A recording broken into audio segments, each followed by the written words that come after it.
All right. Welcome to the Unicorn After Dark, where we not only talk about all things independent comics, but everything comics. I'm Mikey. I'm Seamus. And I'm Ro. There we go. And today, people, we're back at it again with episode number 40 of the Indie Corner After Dark podcast. Seamus, can you believe it? We're at 40 episodes, bro. Isn't it great? What the fuck happened? How did we get here? You know? Where are we? We only have 10 more episodes to peak. That's it. Then we can shut it down. 50. What?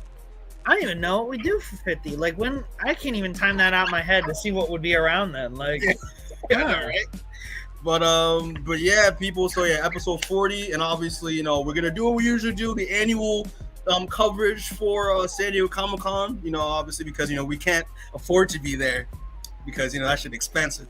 But if it keeps going like this for a couple of years, we might be able to afford to go. Maybe.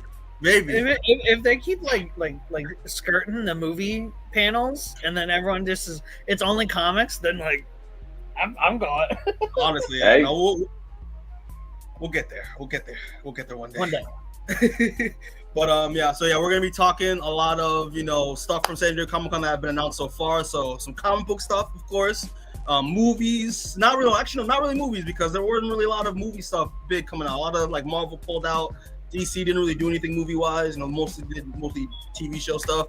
So no movies, my bad. So just comics, TV stuff, a little bit of gaming stuff, and some and also the Eisners. Obviously, we're gonna talk about the Eisners. Yeah, people. So it's gonna be a good time. Thanks, Ro, and Seamus for joining me. Again as always, Of course. Yeah. I had to be here for the 1-year anniversary of RDJ Doom. Yeah, so if people want to, if people want to, check out our episode last year where you can see us ranting in real time because we really got these updates live while the Marvel panel happened of us ranting about how RDJ Doom is gonna be the worst thing ever. But I can't believe he's a year old already. My hate is a year old. Right? Time flies, man. Time He's so old. flies. But obviously, first and foremost, people, if you're a subscriber, thanks for joining us again as always. But if you're new, please get subscribed and leave a like on the video, please. We do this for your entertainment, and so support means a lot to us. So please subscribe to the channel and then watch the video, of course. All right, bro. All right, guys. We're ripping that animation every episode. I know, right? It's the one thing that StreamYard gives me for free. It's the one thing they give me for free, bro. So we're gonna use it. It's cool. but yeah. So obviously, so guys, let's get right into it. So first things first. Obviously, we got to talk about the Eisners. Obviously, the Oscars of comics. We do this coverage every year. We got to spotlight some of the notable winners of each category. So yeah, we'll get right into it. So obviously, the Eisner. So Eisner Award winners for 2025, and yeah. So off rip. So the first category is best single issue in one shot, and also just first and foremost, a lot of these winners will surprise you because some of the stuff that was nominated with these categories, I expected to win, but they kind of went a little left. But no, we'll see. Yeah, but best single issue in one shot goes to The War on Gaza, written and art by Joe Sacco from Fantagraphics. I've never heard of this actually. I don't know if y'all heard of this, but this seems cool. No, I haven't. Yeah, but yeah, I haven't. It's timely though. Yeah. I'm obviously definitely timely and obviously important as hell for what we're going through in terms of what's going on in the Middle East and all that. But yeah, shout out to him for doing this book, getting that message out there. It's great, and yeah, no, I'll check this out for sure. But yeah, congrats to Joe Sacco. But all right, so so next category is best limited series, and this one goes to, drumroll please, Zatanna Bring Down the House, written by Rico Tomasi, art by Javier Rodriguez from DC Black Label. I did not get a chance to read this. I read the first issue and I loved it, but I set it aside for other stuff. But I like the first issue and I love the artwork. Yeah. So I'm surprised. I was gonna say it's so funny this one because I literally just checked this out like 2 weeks ago because I'd been, reading and getting hype over Absolute Martian Manhunter, and I was like, yes, I would like more Javier Rodriguez art.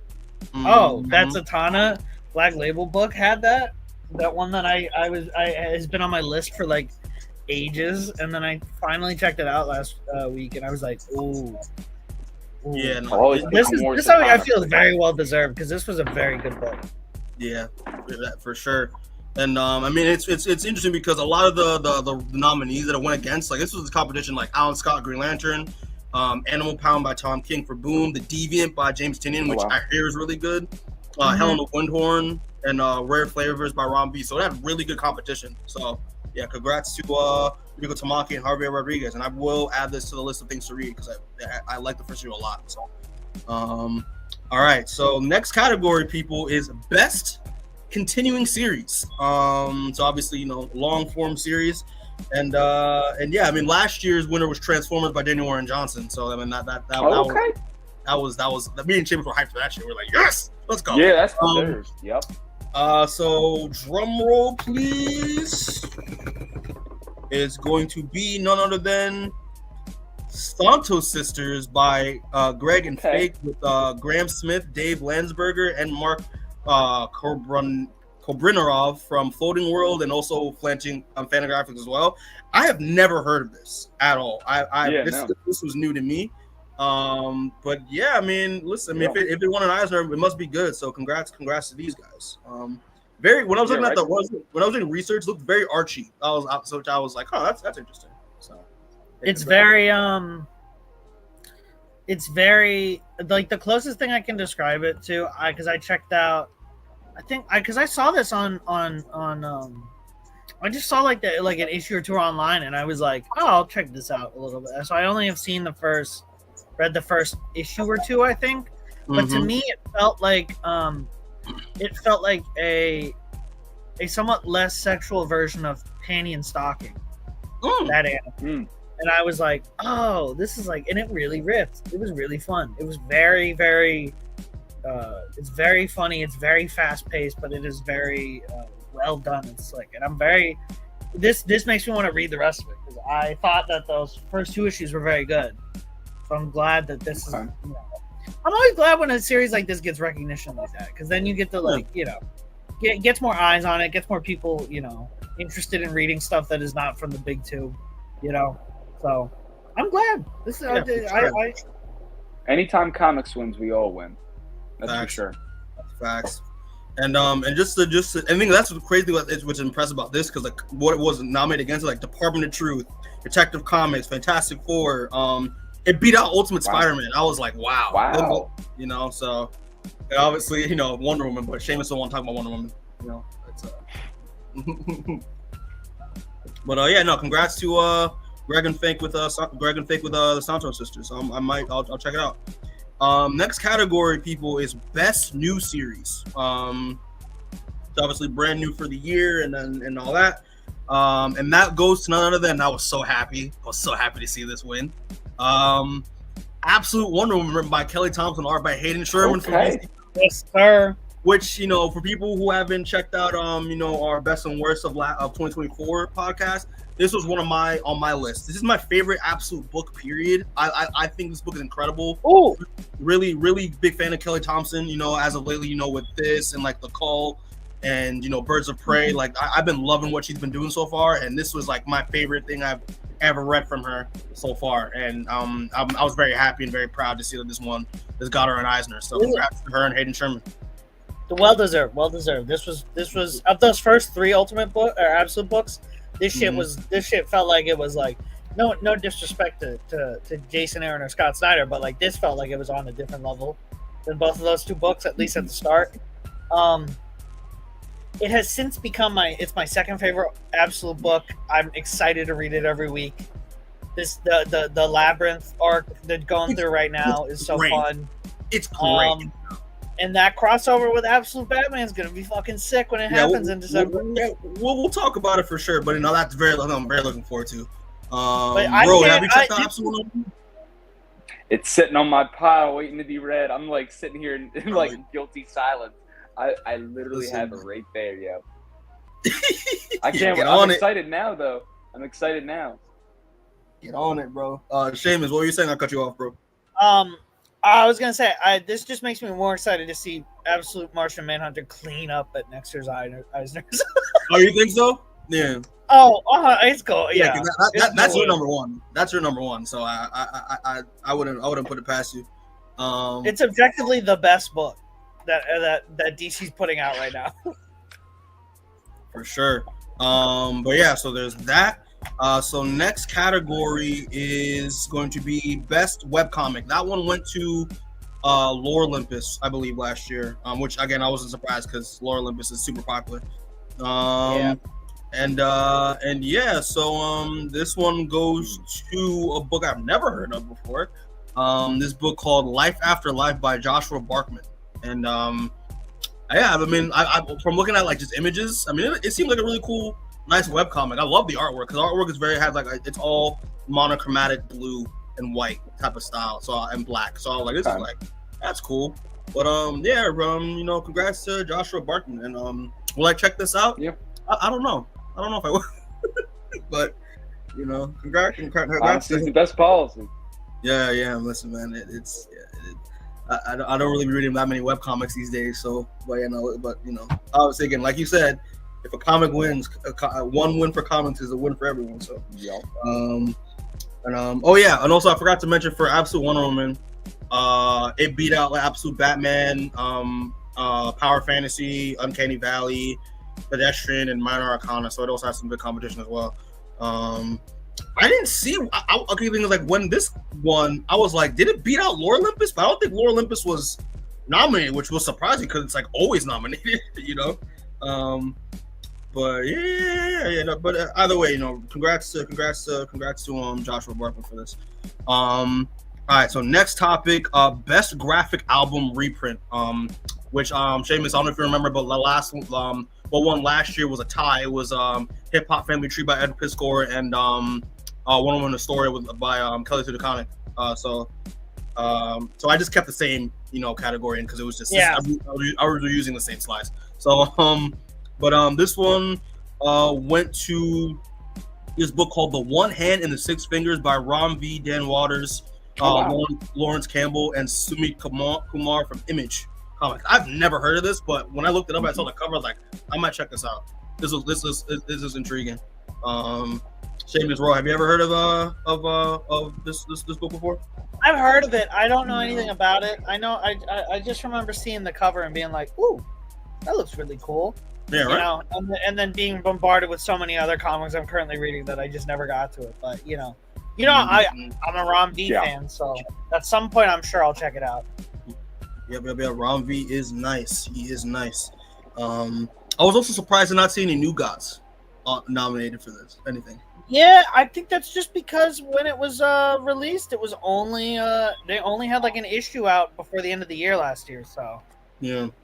So I assume that and like Absolute Martian Manhunter next year are going to be like, you know, ones to look out for. All right, so yeah, congrats to the One Hand and the Six Fingers creative team. Good stuff. I probably will check this out because I'm very curious about it. All right, so next category is best anthology series. We love a good anthology. Okay. Goodness, last one, it was a book called Comics for Ukraine, and I've never heard of it, and you know so I thought that was cool.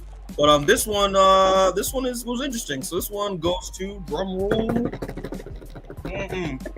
Is Godzilla's 70th anniversary, edited by Jake Williams and others from IDW Publishing. I have not checked this out. I know because but I assume Seamus has heard about it because I know you're a big Godzilla fan, and Ro, have you ever heard of this anthology at all? I love Godzilla, but I did not check this one out. I was seeing that Marvel was doing their collaborations and stuff, but you know, a lot of my favorite artists did covers. That's really it. I know Marvel's been doing some crossovers. I know DC's was doing like Justice League versus Godzilla versus Kong. And this. So yeah, I mean, it's been a pretty good year to be a Godzilla fan. To be honest with you, there's a lot of Godzilla stuff coming out. Comics and Godzilla. It's been a good year. Being good. It was pretty. Listen, it was pretty fun. The funniest part of the book is objectively like the random Dan DiDio story they had in there. Yeah, which just made me laugh. That I was like, "Wait, Dan DiDio?" Yeah, Dan DiDio. That's what that in the animated series. Because you're just like, wow, wait, where the fuck did you come from, man? Bro. Dan DiDio was he was a part of DC Comics. I forgot what his title was, but he got the editor in chief for years. Yeah, he was the editor in chief, and he got fired. Yup. But anyway, this I actually read this anthology. It was fun. The art in this book is crazy. The artist they get. I can imagine seeing from this cover. Yeah, I can imagine how good the artwork is. Congrats to the creative team for Godzilla 70th anniversary. So what's up? All right, so next, this one is this category is best writer. And this one surprised me. Well, not really surprised me because like seeing the other people listed, I was like, the entire nominees they're all very impressive, but I was very surprised to see that this person won just because of my hopes was for somebody else. But not surprised. But best writer goes to Gene Luen for his book Lunar New Year Love Story. Listen, I'm not gonna complain because I love Superman Smashes the Klan. I will always respect this man for that book. So yeah.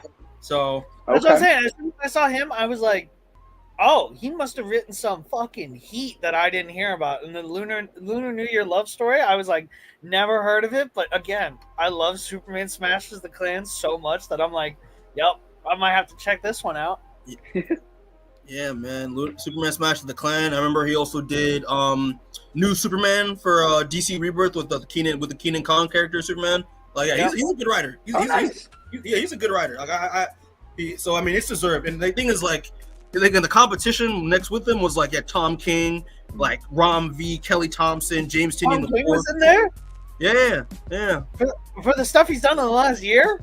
No, well, it was for Archie, The Decision, Animal Pound for Boom, Helen of Windhorn for Dark Horse, which I hear is really good. Jenny Sparks, Penguin, Wonder Woman. So yeah. Yeah, see, Jenny Sparks and Wonder Woman on that list to disqualify him.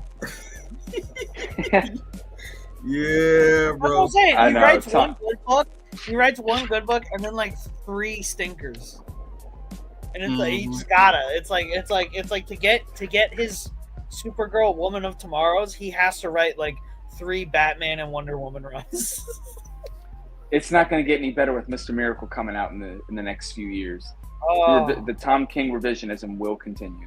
Oh, that's going to be like my 9/11, and then I'm going to join the CIA and plan the invasion of Tom King's entire comic bibliography. That's crazy. At least your writing will get you somewhere later on, I guess.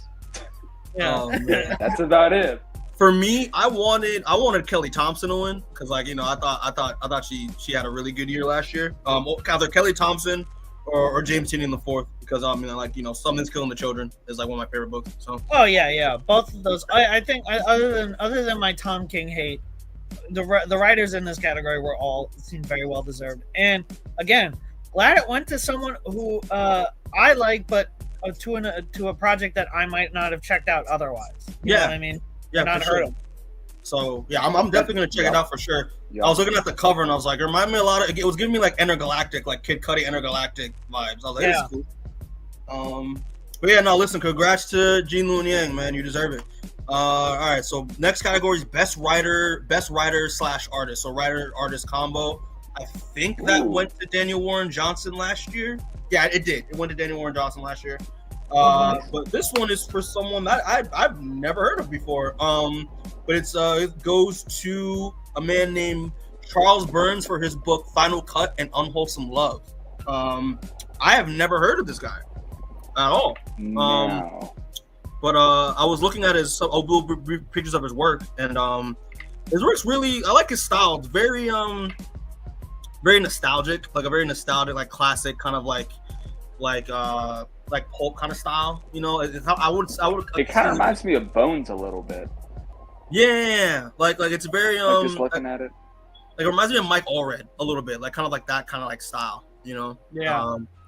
Listen, man, congrats to you, bro. You deserve it. And it's funny. I think it was definitely This was run by Daniel Warren Johnson last year, and even some of the people that was nominated with him, I've also never heard of. So, and they're all independent creators. So, congrats to Charles Burns. Congrats to him. So so this next category is best penciler / inker or penciler / inker team. And this one went to so I was very happy to see this, but for drum roll, it went to none other than Bilquis Evely for Ellen of Windhorn. And listen, nice. We love Bilquis Evely up in here, bro. She's incredibly talented, you know. So I haven't checked out Helen of Windhorn. I've only heard mostly from Tiffany from Comic Pop, like talk about it all the time. That's like one of her favorite books. But I heard it's really good from her from Bilquis and Tom. I read the first 3 issues and I was like, this is good. Like it's good enough that it surpasses like my frustration with Tom King that I'm like, yeah, this is one of the good ones. We and of course like Bilquis Evely, like look at this art. Like you're telling me I'm not beautiful. It's like obviously like known for Supergirl Woman of Tomorrow. So like I mean, yeah, beautiful work. Where is she from? Because I think she's from like I know she's not from the U.S. She's from I think from like a Spanish country, I believe. She's from Brazil. She's from Brazil. Okay. Which is wild. A lot of great artists these days come from Brazil. You know what I mean? So yeah. But yeah, man. Listen, man. They out here, man. They out here being talented up in Brazil. But yeah, listen, congrats to Bilquis Evely. You 100% deserve it. I saw a clip of her speech at Tom King posted a clip of her speech at the Eisners, so it was really, really nice to see. But yeah, congrats to her. We love you, and we gotta get her on the pod at some point. I want to get her on the pod. Great. Oh yeah, that'd be so cool. Her and Kelly Thompson. I want Kelly Thompson's number 1 on the list because I want to get her on the pod. All right, so next category is best painter / multimedia artist. And this one was also a little bit of a surprise because one artist that was nominated last year is also known for always winning it. I think Sanaa Takeda won it because of For Monstrous. You know, Sanaa Takeda is an amazing artist from Japan. But this one went to none other than a legend, none other than Eduardo Risso for his book The Blood Brothers' Mother from Distillery. I've not checked this out. I've heard about it, but I've heard it's good. I heard it's pretty good. But I've seen the art. I was like, yeah, nah, because he's killing it. I'm seeing he's doing inking, he's doing watercolor, like he's putting a lot of different mediums together. So listen, man, Eduardo, congrats to you, bro. He's a legend. I follow him. I've been following him for years. His work on 100 Bullets was just so cool. Yeah, bro. That's a book on the list for the podcast as well. I want to cover that book. But yeah, man. Eduardo Risso, bro. Respect to you.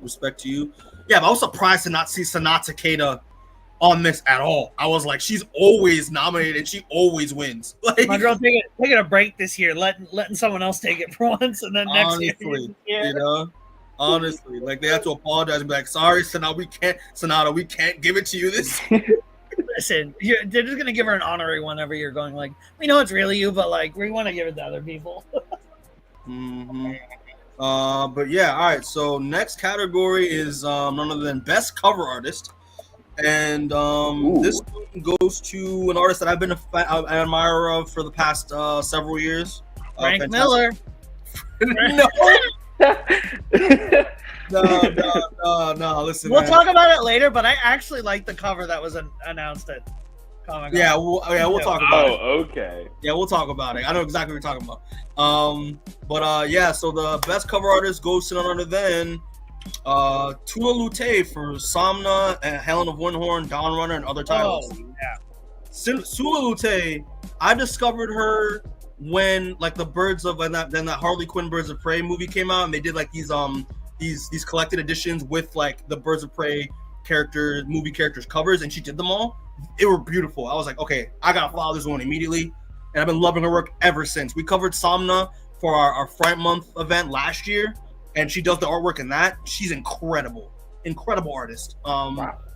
You know, and yeah, man, it's a very, very nice painted like type of style that she does. Yeah, dude, it is like the most ethereal erotic book I've read. It's like the way that they like interweave the Salem witch hunts in through this girl's like exploration into sexuality was just, and the way that she like portrays it, I was just like, yo, they make this shit feel magical, bro. Like she made this shit look like it was like an ethereal painting, and it's just some girl getting eaten out, and you're like, oh my god, this is like a star. Listen, y'all. If y'all want to read a naughty ass book with witches, link. I'll put the link in the corner. We did that shit last year. So, bro, a naughty ass book with witches. That's like that's literally what that book was. But that's literally what that book was, and it was a lot of fun to read. Bro, have you checked out? Are you familiar with Tua Lute's work at all? Man, I'm getting educated tonight because I don't know like a lot of these artists. Like I try and keep up, but I heard of Helena Winhorn, but I haven't seen her work. It looks really awesome though. Dude, listen, man, follow her on IG now. Like I did. Yeah, for real. Amazing work, man. So I'm not surprised. So congrats to her. But yeah, so next category, best coloring. And I didn't really have to change much because it was the same person that won last year. But none other than Jordi Belair, mostly for Absolute Wonder Woman, Birds of Prey, Night South by the Sea, and other titles. Listen, I mean, she's one of the best. She's one of the most popular and best well sought after colors in the game right now. Like her and Matt Hollingsworth, like they're So I wasn't surprised. Wasn't surprised at all. So listen, man, congrats to her. Yeah, she does great work. I mean, her colors are always great. Oh yeah. I was surprised though, like, one color set, I'm like, listen, man, she should be on here because her coloring like crazy, at least nominated.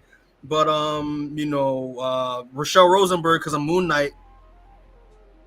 Yeah, I just think that these three books like all together, that's already like an insane. Like Nice House by the Sea, Birds of Prey, and Wonder Woman, they are colored so impeccably that it's like, it would have been nice to seen some people nominated, but like they were never gonna win. Like Jordi Belair was gonna win. My internet just cut off for a second, but I came back. But I was saying Rachel Rosenberg for Moon Knight because like that coloring for Moon Knight's crazy. Yeah. But listen, man, shout out to Jordi Belair, man. You're one of the best to do it. And the last one that I have here, I didn't had it last year. I don't know why I didn't. I guess I was being an asshole last year. But best lettering last year. Call you Mark Millar because you said fuck the letters, fuck the colors. No, he said fuck the artists. He didn't say fuck the letterers. Which is wild. But best lettering goes to Clayton Cowles for FML, Helena Winhorn, Absolute Batman, Birds of Prey, etc. So he's doing a lot of books. Listen, man, he does good work. I mean, obviously, he makes everything legible as shit. So he's doing his job. But congrats to him. I always wonder how they determine like best letterer because like a lot of like the well-known books are lettered pretty well. So I'm like, I wonder how they decipher that. Is it design? Is it like typography used? Is it creativity in terms of typography? Like I always wonder. Right. The lettering in Absolute Batman did kind of stand out to me though. Like when it's Alfred's handwriting, I liked how that looked. So I'll say for sure. But listen, man, congrats to him. I also gotta check out FML because I think that's Kelly Sue DeConnick as well. I think for Dark Horse. Yeah, I heard that's a good book. But yeah, people, that is those are the notable winners for the Eisners, man. So obviously, let's give them a round of applause real quick. Congrats to all of them. They all deserve it. And yeah, so we'll just keep it moving. So now we're gonna get into some of the comic book stuff. So now some comic book news, and we're gonna be going from indies, and we'll go to Marvel and DC. DC and Marvel. Indies not really much. Only two things that stood out to me that I wanted to highlight. Well, first things first is y'all. I mean, me and Seamus. Yeah, I mean, we're pretty safe to say we're all Invincible fans up in here, right? Like we all love Invincible, Yeah. If you didn't like Invincible, you wouldn't be a part of this podcast. That's damn right. You're not allowing that shit. But Robert Kirkman had a panel with a Skybound panel today, and one of the announcements that he made, mostly a lot of like just new additions to some of the existing books in this catalog and stuff like that. But one thing stood out to me. I was like, huh, because the Battle Beast stuff, the Battle Beast miniseries is out. And the announcement was it's not going to be the only thing that there's going to be new Invincible spin-offs and stuff going forward, which is great. The one that they announced was the spin-off for it was actually the continuation. It's a spin-off that already happened. It's returning, and it's the return of the series Capes, which was co-written by Robert Kirkman and Mike Englehart back in the 2000s, and I loved it. When we covered Invincible on the Student to Shield, I'll put a link to that as well. We covered that miniseries, and it was a lot of fun. And yeah, man. So pretty much, they're not only bringing the comic book back and adding a quote unquote a fresh can of paint to it. So they're going to be adding new art, some new artwork to the existing stuff, new panels and stuff like that. But after that comes out in November, but in 2026 they're continuing it. So it'll continue starting from issue number 7. So it'll be like kind of like a continuing series now, with a new creative team. So that's awesome. So what do y'all think of this announcement? It's cool. I mean, like you said, if we're Invincible fans, we'll probably read the shit out of this. I like games. I just am questioning, like, I feel like we're getting closer to Kirkman just straight up writing more Invincible.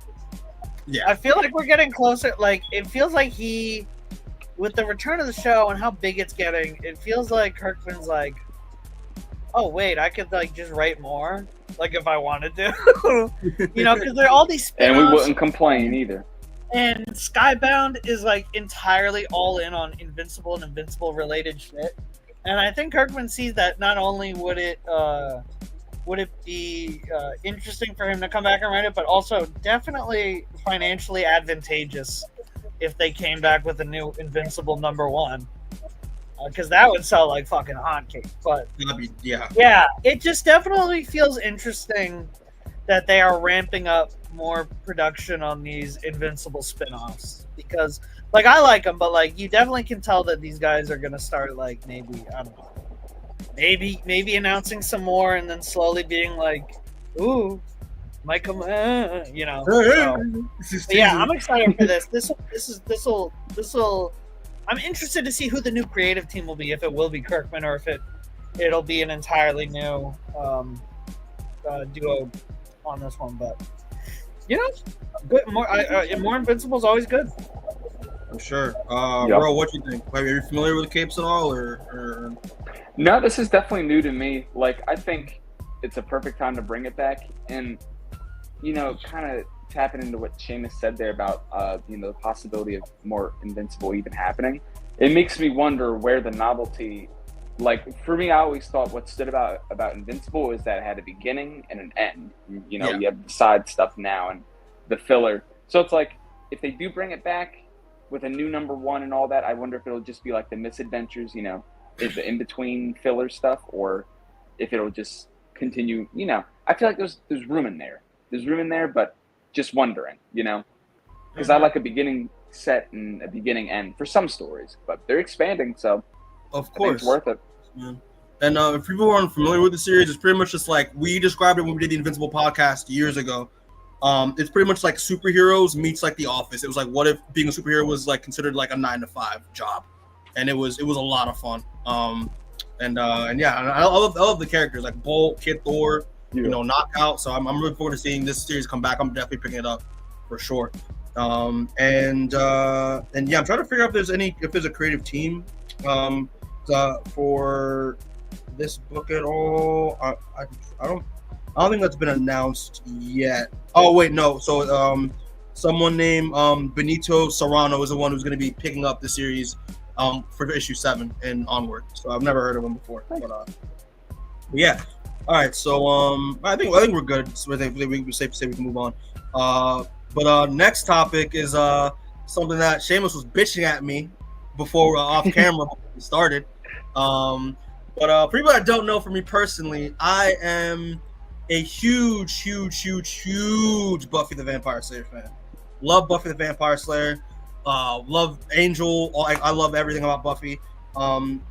Recently, I was reading the past 2 years. I was reading the Boom Studios reboot of Buffy that came out in 2019. Love that. And some of the series involving that. But I didn't know this, but Boom doesn't have the rights anymore. They lost the rights, and so now a new publisher has to pick it up.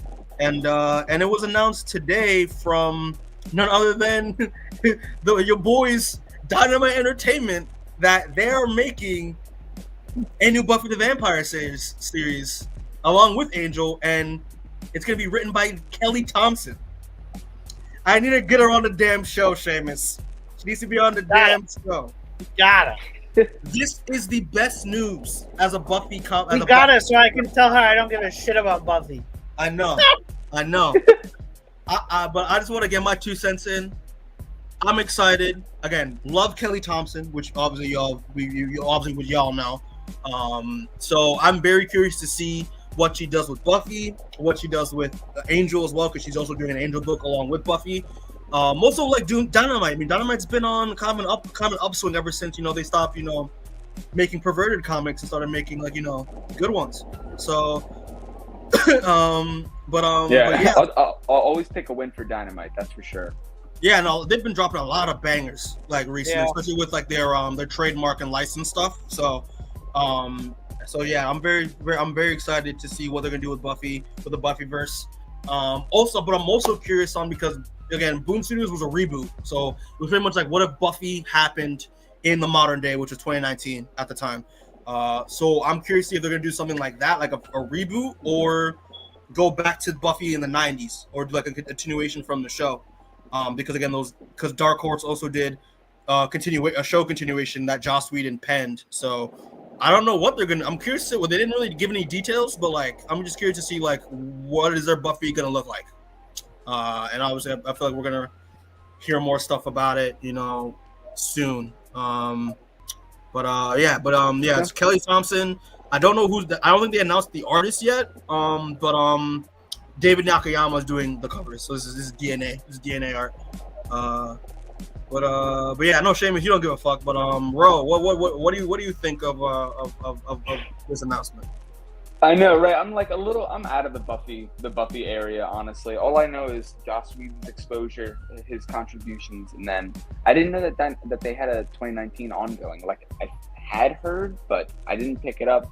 So it's not really my universe, but I love vampires. I like Vampire Slayers, so I might check it out. Why not? I highly recommend it. Reading the 2019 Boom Studios reboot, it was pretty good. It was different. Like I see if you've watched the show, like I have, it was different, but it was like a good kind of different. But yeah. And a good artist will always draw me in. If they get someone good on it, Dan Moore is always busy, but you never know. And Dan Moore did the first arc of the 2019 run. It was great. Wow. Okay, there we go. Yeah, but we'll see. I don't think. Yeah, I'm looking over here. I don't see any mention of an artist. And I don't think they have a release date yet. So we don't any of that stuff. But yeah, I'm looking forward to it, especially because we're getting that Buffy remake continuation coming out on Hulu that they're working on. So it's a great time. It's a great time to be a Buffy fan. But yeah, all right. So we'll get right. So we'll continue off. So that's it for the indie stuff. So now we're gonna be moving on to good old DC Comics. Good old DC Comics. And there's a few. There's a good amount of stuff that they announced this year. I feel like they announced the most in terms of the comics. Comic-Con. But yeah, so we're gonna start off with the first big event that is gonna be happening at DC, and it's gonna be titled DCKO. And yeah, so I've heard about this this series. They announced it, they kind of teased it. I know Daniel Warren Johnson teased it with this cover that's in the middle here, with amazing cover from Daniel Warren Johnson. And yeah, it's pretty much people are thinking, it's gonna be like a wrestling joint, it's gonna be like DC Knockout, but But no, it's not. But the KO actually stands for, I believe, is it King Omega? I think that's what they're calling it. Yep. And yeah, it's pretty much going to be kind of like a battle royale, a multiversal battle royale. That's going to be pretty much going to be and the winner's going to be the one who's going to be replacing, Yeah, I was gonna say it's like a big DC King of the Ring tournament. They're doing they have that bracket set up too that they released already with the names on it. Scott Snyder's writing it. Which is Scott cool. Snyder. He said that it's going to be important to the absolute stuff that's going on too. Which is interesting, Yeah. It includes Darkseid, so any Darkseid thing has to at least be somewhat important to Absolute, given that he just appeared in Absolute Martian Manhunter last issue. Dang, I didn't realize. Okay, that's crazy. But yeah, man, Scott Snyder, and it's gonna be illustrated by Javi Fernandez. Javi Fernandez as well. And it's pretty much, and they described it as they described it as like pretty much like an epic spectacle, and they described it as like Squid Game meets Mortal Kombat, but fun. That's what they described it as.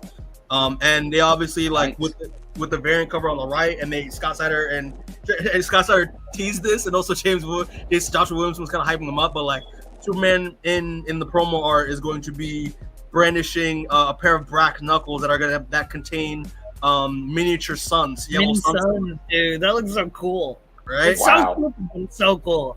So it's like it literally like Joshua Williamson's like, have you ever been hit by the sun? Can you imagine that? Like, that's crazy.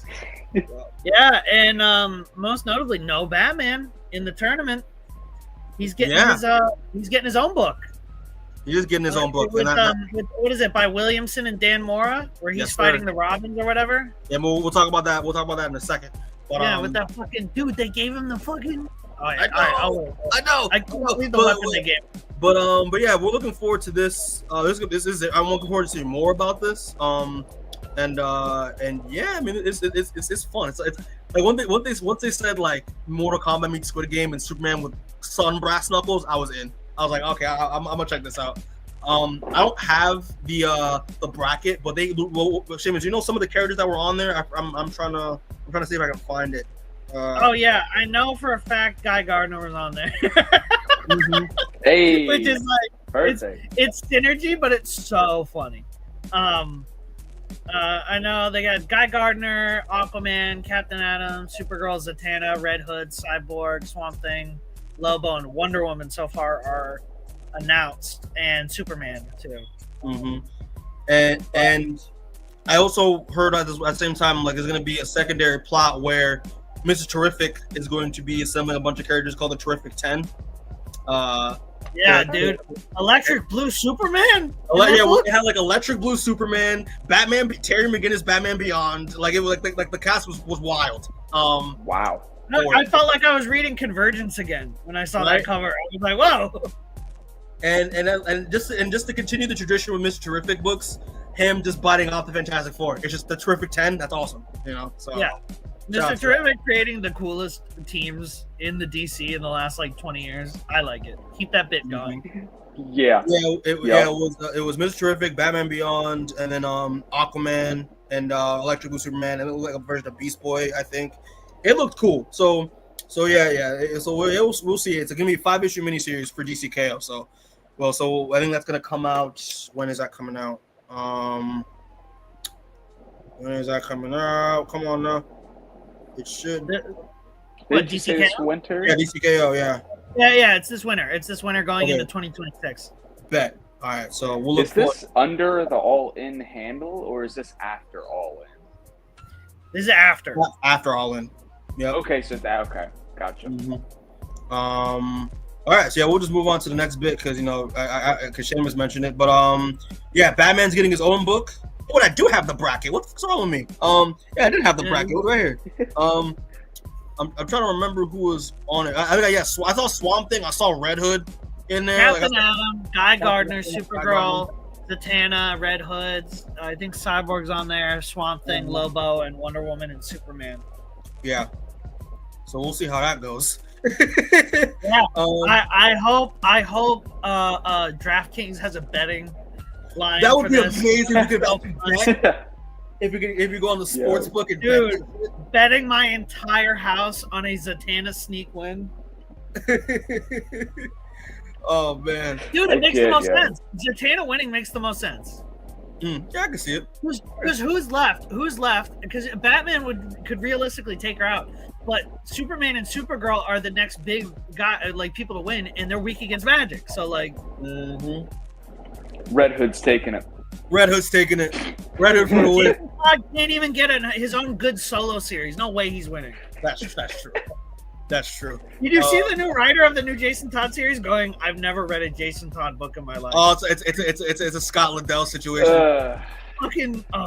Anyway, it's been over since Red and the Outlaws from New 52. Yeah. Yeah. It makes me. I wish my boy would get a good run. God bless. You know what? I hope he wins it. And his reward is getting a good run written by a good writer. A good run by a good writer. But yeah, so we'll move on. So the next book that we'll talk about is from DC is the Knightfight miniseries. And this one was interesting just because it's pretty much the premise is in a reality where, like, what if Batman fought all of his Robins who eventually became Batman in their own realities. So it's gonna be just like a Batman Bat Family battle royale, pretty much. Which is pretty much like, I guess, Battle for the Cowl, because that's something we have seen, but like it's gonna be like a whole personal thing. You know what I mean? So it's gonna be a little different. Wait, what are your thoughts on this, guys? Yeah. What are my thoughts? Dude, they gave Batman his own Klingon batleth. Yeah. They fucking gave him his own batleth. That's like the coolest fucking idea they could do. Which is so funny too, because they're giving him a weapon that already has bat in the name. So he has to straight up just call it a batleth. Because that's what it is. And it has to just be, and every time he says it in the comic, the bat has to be like big bold letters. Like the premise isn't too exciting, just because it's like I don't know why Batman would be fighting alternate universe versions of his kids who are also Batman, unless they're directly using Dick Grayson Batman who's time displaced. That would be kind of cool. But anyway, I just think that this is like, I don't know. It doesn't really make me excited. It feels like another Dark Knight's Metal does. It just seems like a weird way to take Batman out of the tournament, so that way there isn't any weird. Because whenever Batman's in a tournament like that, there becomes weird power scaling issues where like people will start arguing about whether or not he's able to beat these people technically or not, and any of that. And then like other people will argue that he should have won the whole thing. And it's like, I get taking Batman out of the tournament because it makes the tournament less annoying for like discussion wise, but I don't know if this is the best idea or reason to take him out of the tournament. I think it would be more interesting if Batman willingly doesn't take part in the tournament to investigate what the fuck's going on with Darkseid. But, you know, you get more of like a book that's like maybe more lore oriented, and the DCKO books like, yeah, it's pushing the story forward, but it really is about these cool fights. You know what I mean? And then the Batman book is like the one that's like, hey, if you actually give a shit about like where Darkseid's going and like want actual answers, then like read the Batman. Read the Batman book. And yeah, this is going to be written by Joshua Williamson with art by Dan Morrow. So yeah, it's going to be cool. Yeah, I like Williamson. It's cool that he's on Batman. I just think that like the premise isn't going to make me like, I'll like check it out, but I'm not going to be like excited. Yeah, and like we've seen, we've seen multiple like variants of like the Bat family as Batman before. Like, I mean, we just did a whole event where he fights a bunch of evil Batmen. Like we just did that. We've been doing that for like 10 years. Can we give it a rest, guys? He just went through the multiverse and fucking talked to Adam West Batman in the Zdarsky run a year ago. I don't know how many times we can't. Because here's the thing: Spider-Verse works with Spider-Man because it just works. But when you try to Spider-Verse Batman, it becomes infinitely less interesting because Batman particularly is interesting when he is on his own and when he is like a singular dude. Yeah. You know? And when you try to like give him like Adam West Batman and like Michael Keaton Batman with him, it like makes it seem way too hokey. And you're like, ooh, Batman's too serious to be involved in this shit. And the thing is, like, we've seen No Way Red Home Hood and its effects. Yeah. exactly, pretty much. And we've seen like Red Hood, pre-New 52 as Batman. We've seen Dick Grayson as Batman. We've seen Tim Drake as Batman in that arc in Detective Comics in DC Rebirth. Like it's so. Yeah. I'm very curious to see if there's going to be new versions of the Robins as Batman, or if they're going to be returning Batman like we've seen in the past. You know. Yeah. So we'll see. And that Damian variant as Batman, like we've seen that before. So I'm very curious. Son of the Bat, baby, by the Cuber. So Great book. We'll see where it goes. So all right. So nice Knightfight. Next one is kind of, it's not really nothing. It's not like a new book, but it's kind of like an announcement. I was like, I can't believe they're doing this shit. It's involving Superman, the current Superman arc, which I think is, Seamus, remind me, still being done by Williamson. I believe. Still Williamson. So so they're doing an arc called the Legion of Darkseid, and this arc is gonna have the return of a character that I thought I would never see again. Yes, sir. You're excited for this? Okay. After Infinite Crisis, he was really stupid, and then after what they did with him in when he was fighting Perpetua, it actually became goated again with how Wonder Woman was like, "Dude, lock in," and then he was like, "All right, I'm sorry," but and now I like him. But the character that is going to be making his return in the Legion of Darkseid arc of Superman is none other than Jesus Christ. I can't believe I'm saying this. Yeah. Superboy Prime is coming back to DC Comics. Crazy. For people that don't know, Superboy Prime is the ultimate version of Superman that punched the universe so hard he brought Jason Todd back to life. So crazy. And from what That's Williamson why was he's winning DCKO. I know. That'd be crazy. Because he would just win this because he's punched the universe. Like he's but Williamson described him as which I thought was interesting. He described him as a sort of reformed like fanboy of Superman. So this is gonna be interesting. Because after Dark Knight's death metal, when Wonder Woman was just like, "Yo, dude, like, what the fuck you doing, man? You're calling yourself Superman. You said you were a fan of like Superman's comics, like, and you've been doing this for like 15 years. Like, you've just been being a dick." Like, and then he was just like, "Yeah, man, you're right. Like, I've been a shithead. I'm sorry." And then he just kind of locked in, and then he was fighting Perpetua and shit, and it was actually kind of cool. But yeah, I'm glad he's back again. Williamson and Snyder say he's going to be somewhat important to the Absolute stuff, which has me intrigued, and that the Superman arc's going to somewhat directly lead to that. With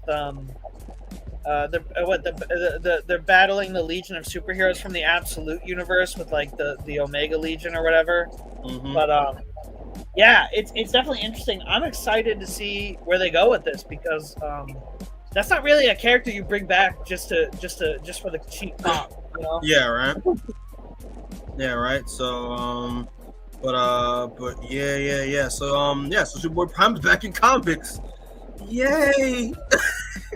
I'm glad. Listen, I trust Williamson and Snyder that they're going to do it in an interesting and cool way that also does not immediately cheapen the Absolute universe and shit like that. You know what I mean? Yeah, no. It's gonna be good. It's gonna be good. I'm just joking. I'm just talking shit. Just talk shit.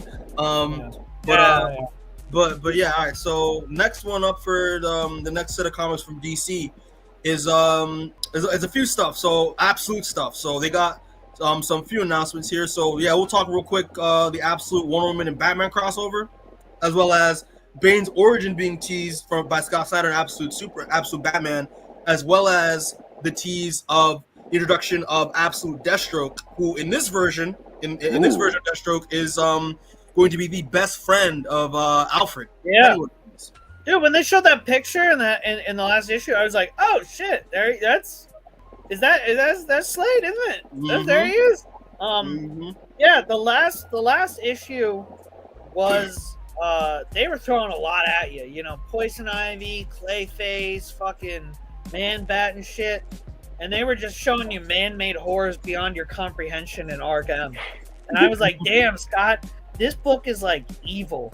Like, this book is like a deeply dark and evil, because when they started the Absolute Universe, they were like, yeah, it's a twisted version of the DC Universe, and I feel like most of the other comics have kind of they've made it somewhat more twisted, but it just feels alternate. It doesn't feel twisted, but this Batman run feels evil. It feels sinister. I don't feel good reading it. I enjoy reading it every issue because, like, holy shit! Clutching my pearls. Making Killer Croc look like a Lovecraftian Godzilla is just like, yo, that poor Wayland. They made the nicest version of Wayland too. He's just like a boxer who's like loves his friends, and then fucking the Joker just like sends this dude to like Satan in like fucking like the eldritch horrors of Lovecraft, and you're like, oh no, that poor man. Yeah, I felt so bad for him. I was like, God damn it, bro. He just wants to love his friends and just be a boss. Yeah. And then when like Man-Bat just shows up to Batman and Batman's like about to fight him, and Man-Bat's like, dude, can you kill me? Like, I need you to kill me. Dude, can you Batman's kill me? Like, I have no idea if I can. And then Man-Bat's like, fuck, can you do it, please? I was like, yo, that's funny, but like, Jesus Christ, man, that's a little. But yeah, dude, that I think Batman and Wonder Woman being the first crossover is easily the most interesting and the most exciting, because I think that they are both shifted in the same direction in the Absolute Universe, where they are somewhat darker, but they are also more passionate about their causes than maybe even their mainline universe counterparts. Mm-hmm. Which I think is very interesting, and it's very cool to pair them up first. So I'm excited for that, like, very, very much, and I'm also excited for the other Absolute stuff. Scott Teese for Batman with Dick Grayson, Red Hood, Harley, and Scarecrow. I've been liking this series a lot. It's definitely in my top 5 for Absolute Ultimate books, because Scott's having fun with it. He's not really trying to reinvent the wheel. He's just like, I'm having fun with this one, and it's showing, and I'm enjoying it. Mm-hmm. For sure. Ro, you have any thoughts on any of this stuff at all, or? Yeah, just that last part was important. That, like, I'll be reading it, and some stuff will still be the same, but then it'll be like, a total curveball with how they do a design. It's like, I've been enjoying it. Like, I can get behind a lot of the creative decisions that they're going with. I think I'm really excited for Poison Ivy. That's the one character I'm really looking forward to. She looked terrifying. She looked fucking freaky. I don't even know if she's gonna be able to be a functional person or villain, because she looked like she was like struggling with it. Mm-hmm. Yeah, like that was terrifying. Yeah. Real life terrifying. But yeah, so this crossover will happen in Absolute Wonder Woman number 15, which is gonna be by Kelly Thompson and Hayden Sherman. And that's gonna be coming out in December. So yeah, so that's something to look forward to for December. Big fucking month in December, man. Big month for the. Oh god, that's gonna be crazy. All right, so are we good on this? We good to move on? Yeah. All right, so this one for me was like, when Seamus sent me this shit, I was like, yes. So obviously they announced their next apps, their 2 next Absolute books, and this is going to be the most interesting ones, I think. But yeah, so they officially announced Absolute Green Arrow and a new book called Absolute Evil. And Absolute Green Arrow is going to be written by your boy, friend of the channel, because we interviewed him actually 2 years ago. None other than Pornsock Pitcher, who people that don't know did the book like The Good Asian and Infidel and the recent run of Sandman Dead Boy Detectives. And gonna be drawn by Raphael Albuquerque. So yeah, what are your thoughts on Absolute Green Arrow for people? I am very excited for the pitch of this book. Got me very excited because I'm already a Green Arrow fan. You don't gotta sell me Green Arrow for me to read Green Arrow is DC's Daredevil, with the fact that this guy has basically had only banger runs for the most part, apart from like 1 or 2. So like, I don't need to be sold on a Green Arrow book because I already assume it's probably going to be exciting and good. But the idea that Green Arrow is a part of like the elite cabal that rules the earth with all, because I was talking to you about this, Mikey, and I was talking to Declan about this, about how I was like, oh, that's very funny. All of the villains of like the DC books are rich billionaires. That seems very like interesting. And I sent you that like 2 weeks ago, and then like a week after they were like, yeah, they're basically all in league with each other. Yeah, and the first like big DC absolute crossover is going to be like all the villains who are billionaires actually doing like their yearly summit. And I was like, oh, that's sick.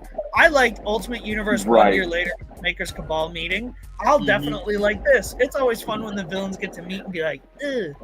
And so the pitch for this book being that Oliver Queen is one of those people, but he's like the only sane one being like, what the fuck? Yeah. And then it's like 50-year-old Oliver Queen who's doing the same Green Arrow stuff, but he's like 50 and kind of old and hasn't really shot a bow before, but is kind of good at it, trying to do his best to do any kind of good to fight back against these other 8 like psychos. I think is so good because I don't need Oliver to be different in this book. I think it's interesting enough when you just take mainline Oliver and drop him into this insane fucking world that he is like going to be drowning in. And it's less about what's new and different with Oliver Queen, and more about, hey, what if regular old Oliver Queen was trying to fight like the devil, wearing a fetus jacket, who has like multiple arcs around the world where he's experimenting on people, you know? So this and Hornsock is going to write the shit out of this. Raphael Albuquerque on this book, man. Look at that. Hey, and it is like his artwork doesn't look like his typical style. It looks different. And I'm just like, right? He's trying to do something like different, which I'm like, yo, dude, that's the most interesting. Is Raphael Albuquerque going? Let me put some sauce on this one. Let me see if I can do something different. But yeah, this is a mini series, right? It's a mini series. I don't think it's going to be like an ongoing. Well, I mean, I hope so. Don't quote me on this one, but I do think that by the time this mini series ends, we will already have like maybe a first issue of some kind of Absolute Justice League. But fingers crossed. But Ro, what do you think? What do you think of Absolute Green Arrow? Yeah, I mean, this is definitely my first time hearing about it, and like Seamus said, I'm a sucker for anything Green Arrow related. So he's one of my favorite DC characters, and I like the color palette that they're keeping like throughout these books. It seems pretty like watercolor-esque, like light on the. I can't really describe it, but just taking a peek at like the previews for Green Arrow, like I'll take it. I like the premise. I really do. I got you. But yeah, I mean, I'm excited. Again, love Pornsock's work. I love his work. Because again, I was excited to see that he was going to be on Green Arrow because throwback, one of my intros to Pornsock was years ago when I read the Flashpoint tie-in for Green Arrow called Green Arrow Industries, and we talked about that in the interview way back, and it was I love what he did. He pretty much like what happens when you take out the island away from Ollie. And how was that working? How would that work? So I thought that was great. So see him back on Green Arrow and do this kind of spin where like he's a part of the evil billionaire cabal of this world, but he's like the one with the conscience, and it's like, nah, fuck that. Like, you know, I that's so Ollie, and I love that a lot. Right. Like it's very interesting to see, and I hope that the only change with Oliver is that for years he was more of a staunch capitalist. And now that he sees the effects of capitalism through these other billionaires that are using it to basically torture and experiment on everyday people, he goes like, "Oh shit, maybe I like backed the wrong horse in this race," you know. But yeah, that Absolute Evil book, I'm very interested in. Any you know, as a more hot female Eobard Thawne content, I'm in for, man. Yeah. Dude, she could kill my dog when I was 12 and go back in time. I'm liking the idea that they are doing a bunch of billionaires as villains for a reason. Because I guess we're getting our. Do you think our first appearance of Joker is going to be in this book before he appears in Batman fully, or what, in Absolute Evil? Yeah. I don't think he's showing up in assume Batman. so. Yeah. Yeah, I would assume so. You know. But yeah, as you get, we're getting what? We're getting Ra's al Ghul, Joker, Hector Hammond. Yeah. We're getting Brainiac and shit. Mm-hmm. Evil fuckers. Oh god. Yeah, I'll read the synopsis real quick. So it said, in Absolute Evil, Ra's al Ghul, Veronica Cale, Hector Hammond, Eleanor Thawne, and the mysterious Joker are no longer working at cross purposes. Together, they're aligned, united, and dangerous. But an insidious betrayal from within threatens to unravel everything they've built. This one-shot special issues features the introduction of not one but two major Absolute characters who will change the course of the Absolute universe in its second year, and an Invincible for all fans of this red hot publishing line. So, because Green Arrow's one of the characters they're introducing. Green Arrow's one, and then I don't know who else would be the other. But I heard that literally this is about the kind of like it when they talk about like an insidious betrayal from when that's gonna unravel everything. That's gonna be, I guess, Green Arrow and and a bunch of I heard civilians that will figure things out. I think that's kind of a cool way to yeah, civilians. If they just have a bunch of the reporter characters from the different Absolute Dan Turpin, man. That would make the most sense. The guy who's been Dark Side Detective for years. Yeah. Is uncovered. That'd be fun, but yeah, I'm very interested in that book. I'm very excited for that one. And this drops October 1st, 2025, and Green Arrow will drop next spring. Yeah. So any thoughts on Green Arrow and Absolute before we move on to the Marvel stuff? I'm just glad we don't got a time limit on Absolute Universe. Right.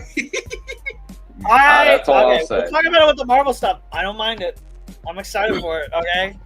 It's different. It's interesting. But yeah, I would prefer not a time limit, but at least a timetable where they aren't just going, yeah, well, you do the Absolute Universe for as long as we can. Because to me, that never ends well. And it always makes it so that way stories just kind of keep going and then eventually they just peter off. Rather than being no, we do have a plan where we're building to and we might end it at that point. You know what I mean? And that's why I make the Absolute Universe's plan a little more. Because my main point is Young Justice. The way that Young Justice keeps ending on a cliffhangers because they go, well, we could technically be telling stories forever, and it's okay, but I don't want you to tell stories forever. I want you to tell a fucking story that ends. So yeah. So I'm gonna let him ride with this one. I would be happy if we got years of this, but we'll talk about it in a second.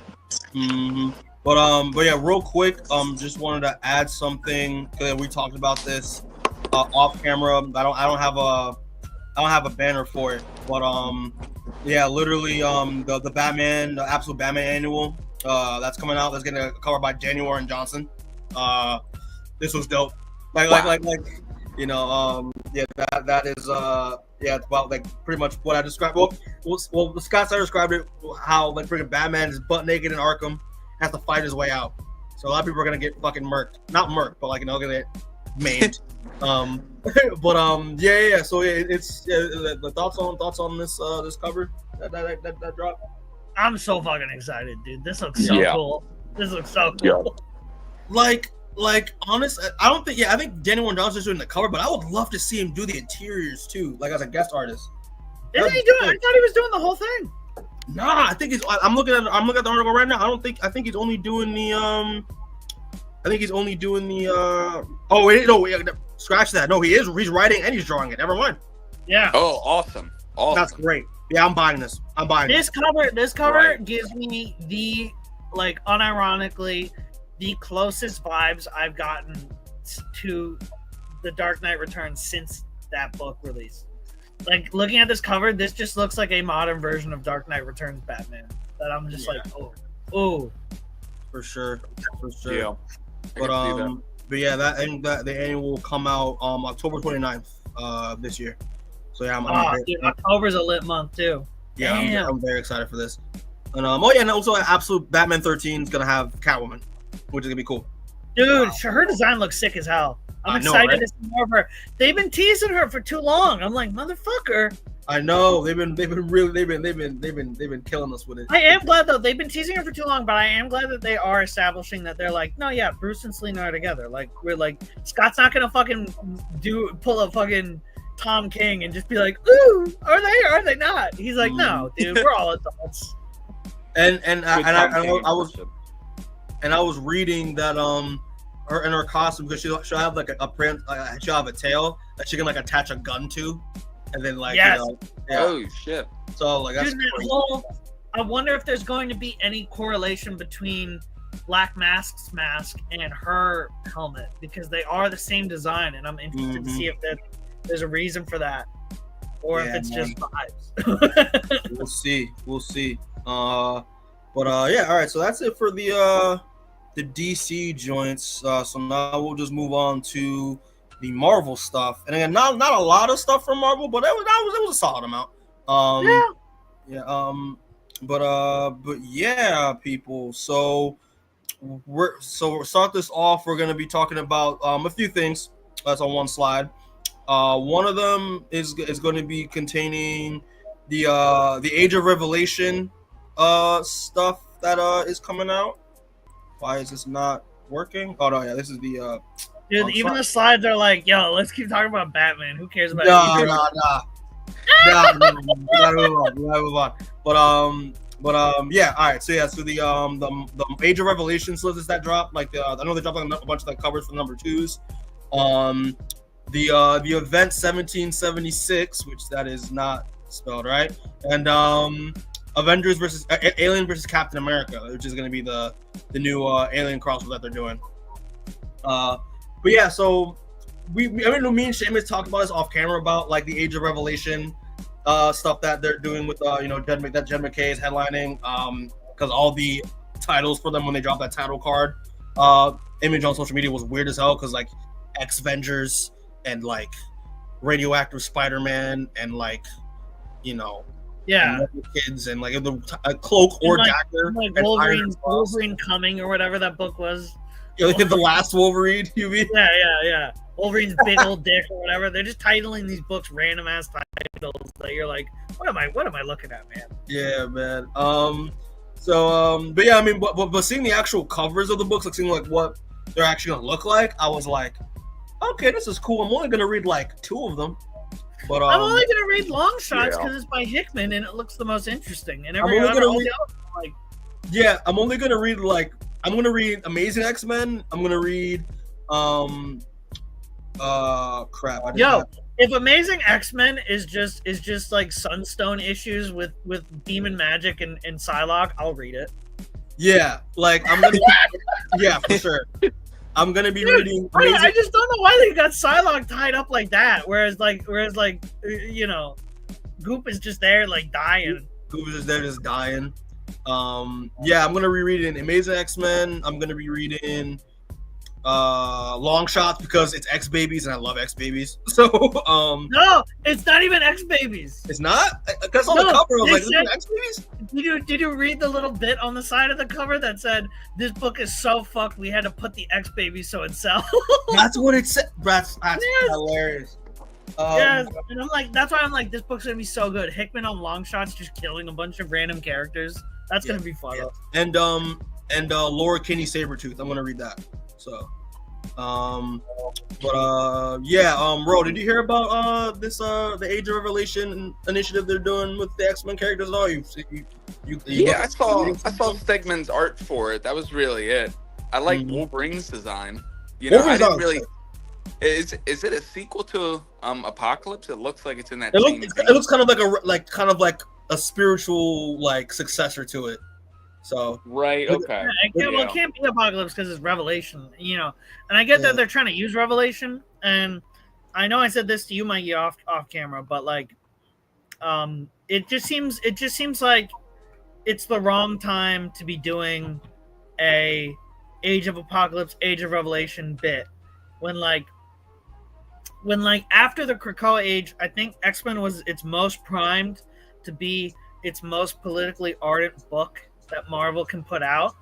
Mhm. And I think that it's insane to me, and it's not really even a condemnation of the writers themselves. I think it's insane to me that a more responsibly political book has been Ultimates than X-Men.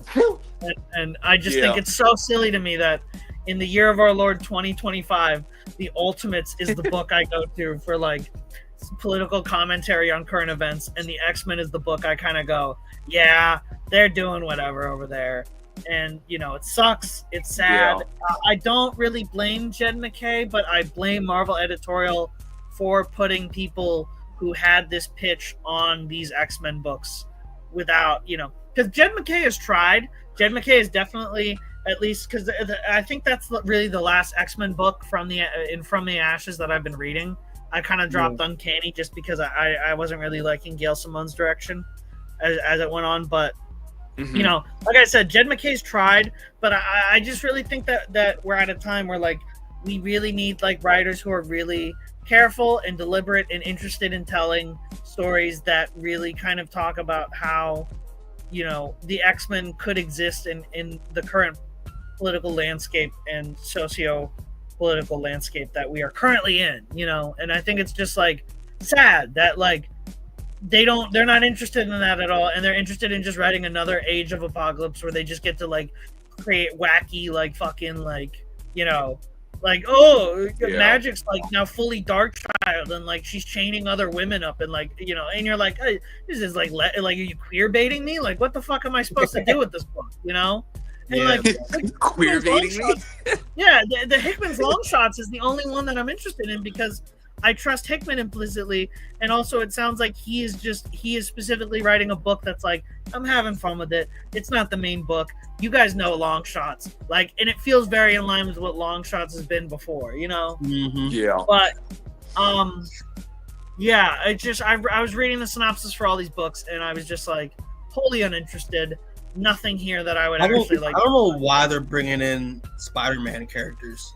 Like, I don't know why they're bringing Spider-Man into it. Because they've been canceling these X books left and right, and they got to sell this event somehow. Yeah, because I saw the cover for Radioactive Spider-Man, and I was like, what is this? And then I saw for the cover for Unbreakable X-Men, there's a spider character on there. Yeah. So and they're just like, yeah, we got to sell this X-Men event somehow, so just throw Spider-Man in there, which, like, it never hurts to throw Spider-Man in something just because it is funny that he is just generally involved in everyone's shit, but it does get to a point where you're like, okay, does this really need him? But, you know, and the other two books, 1776 is weird. I don't really care about it. It just seems like a weird bit of propaganda that I thought we left back when Cap got frozen in World War II. Yeah, like I'm gonna read the synopsis real quick. It just says that when a mysterious force threatens to rewrite history at the dawn of the American Revolution, Cap assembles a team of Marvel heroes to ensure the founding of the nation stays intact. According to Marvel's official description, the fate of the nation hangs in the balance as the heroes navigate the dangers of the past to secure the future. Yeah, when I saw this and I read this, I was like, this is one of those times I'm like, Marvel, what the fuck are you doing? Why do we need this? Like, why? Yeah. I think it'd be more interesting if it was Cap and another group of heroes going throughout American history, and kind of the book was about, like, the true history of America, and it's Cap and this team going like, ugh. You know what I mean? Like, I think that would be far more interesting to see a book about that, about Cap actually having to reckon with the history of the United States and what it actually means for him to wear red, white, and blue. Because, you know, he always drops that, like, oh, I'm loyal to the dream. I'm not actually loyal to America. This is just a symbol. And I think it'd be really interesting for Cap to come face to face with what that symbol's meant for a lot of people over the years. But, like, this is just very obviously just like a propaganda piece book that you're just like, oh, yeah, you know what I mean? Yeah. And you're like, I'm not gonna read it. It's kind of gross, but I may check out Alien vs. Captain America. Yeah, let's talk about that right that quick. one actually interested me. I can't lie. Yeah, let's talk about that right quick. So it's going to be written by Frank Cherry with art by Stefano Raphael and main cover by Otto Francis Yu, the GOAT. So I'll read the synopsis right quick. Set in an alternate World War II, Alien vs. Captain America imagines a nightmare scenario where Hydra, desperate to win the war, sends Baron Strucker to find the mythical city of Attilan, But instead of the Inhumans, he uncovers something far more terrifying: xenomorphs. And now it's up to Cap and the Howling Commandos to stop Red Skull from turning the aliens into biological weapons before Europe becomes a breeding ground of sci-fi horror. I like that. That's fun. That's cool. Yeah. Make it a World War II like a World War II like what if sci-fi horror joint. That sounds awesome.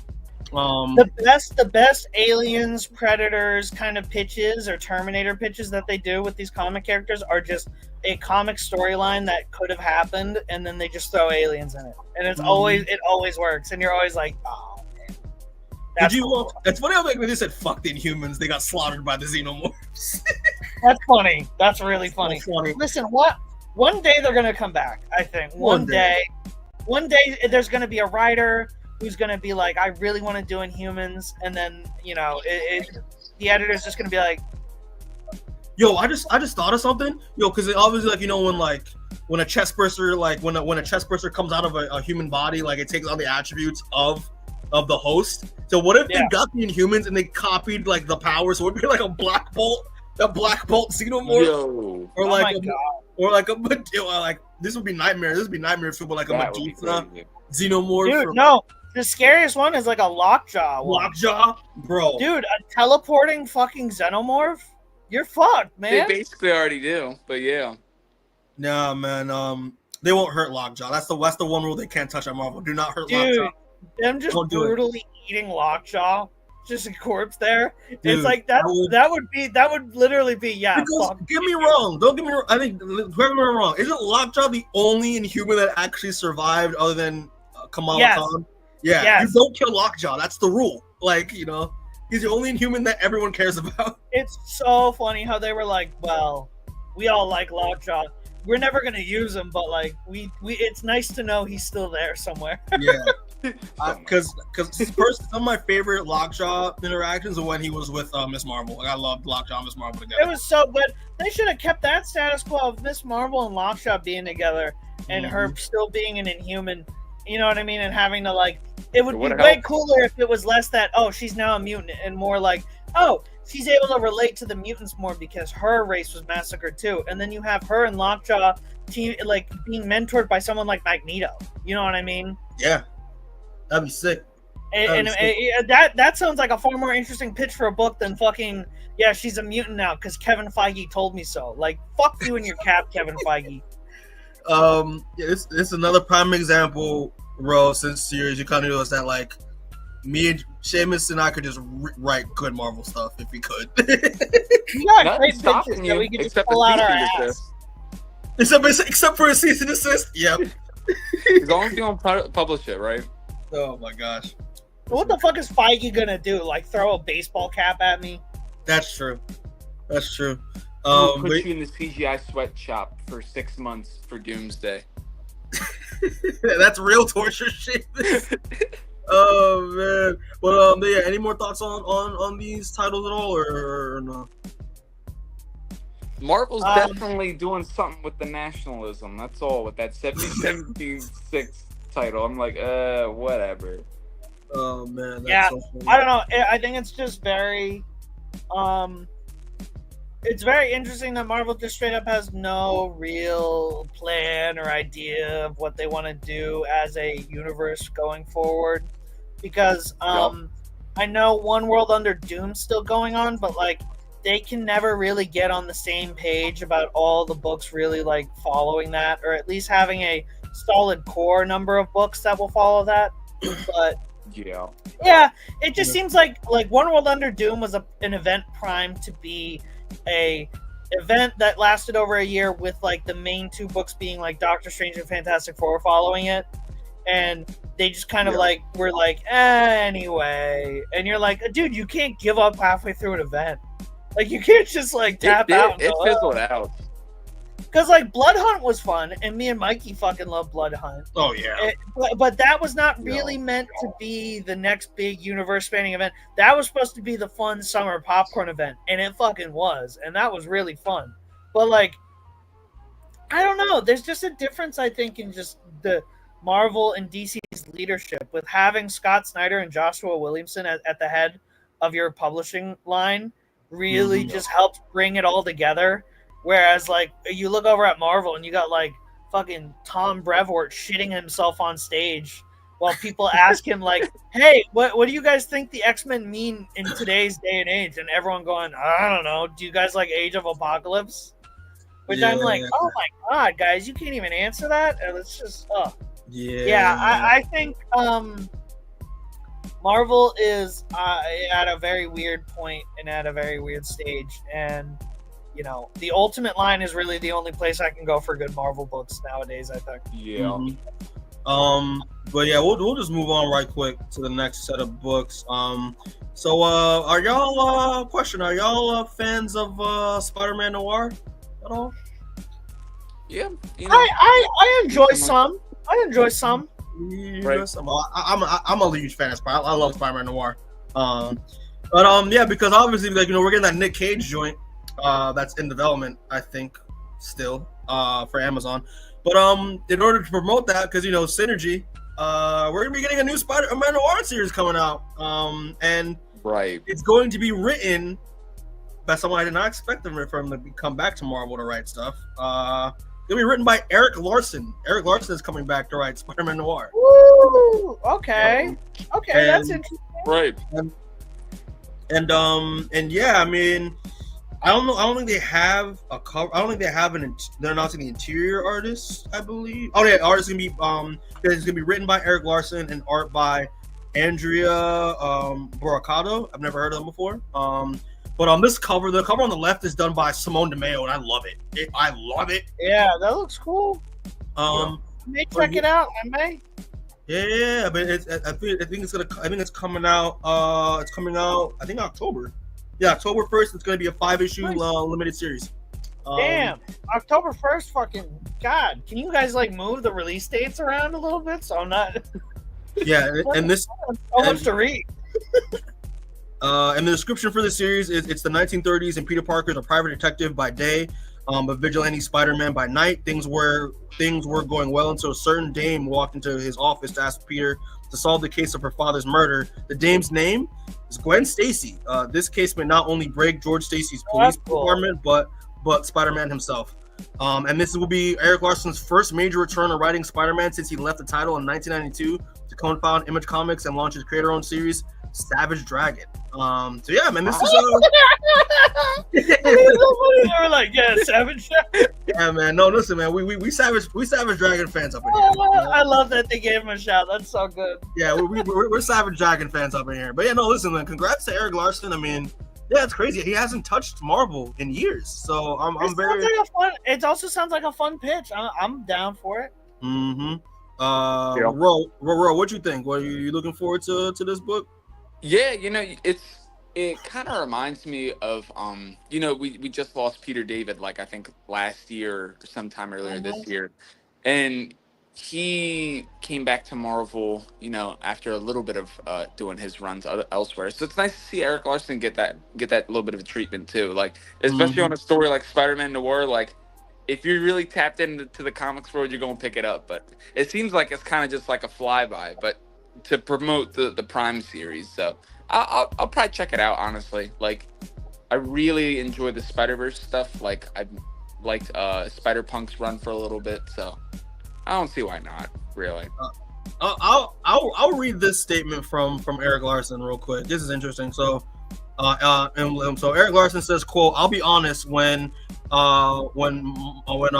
Lowe, who's the editor of Spider-Man, who we all loathe, contacted me about writing Spider-Man Noir, I was very blindsided by the suggestion, but Nick was convinced I'll be a good fit. But it was a bit like hearing, you know that girl you're crazy about? Turns out that she has a sister." I don't know what the fuck that means. I had only known the character from Spider-Man Into the Spider-Verse, but I quickly got caught up to speed on his comic book adventures, and I got it.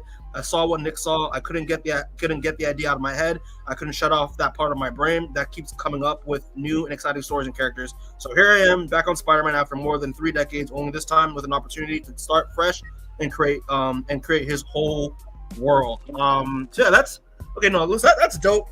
That you know, that Nick, even though you know we all loathe Nick Lowe on doing Spider-Man books, that he thought Erik Larsen gave a good fit. Erik Larsen did his homework and seems to got inspired by it. So yeah, listen, I'm curious to see what he does.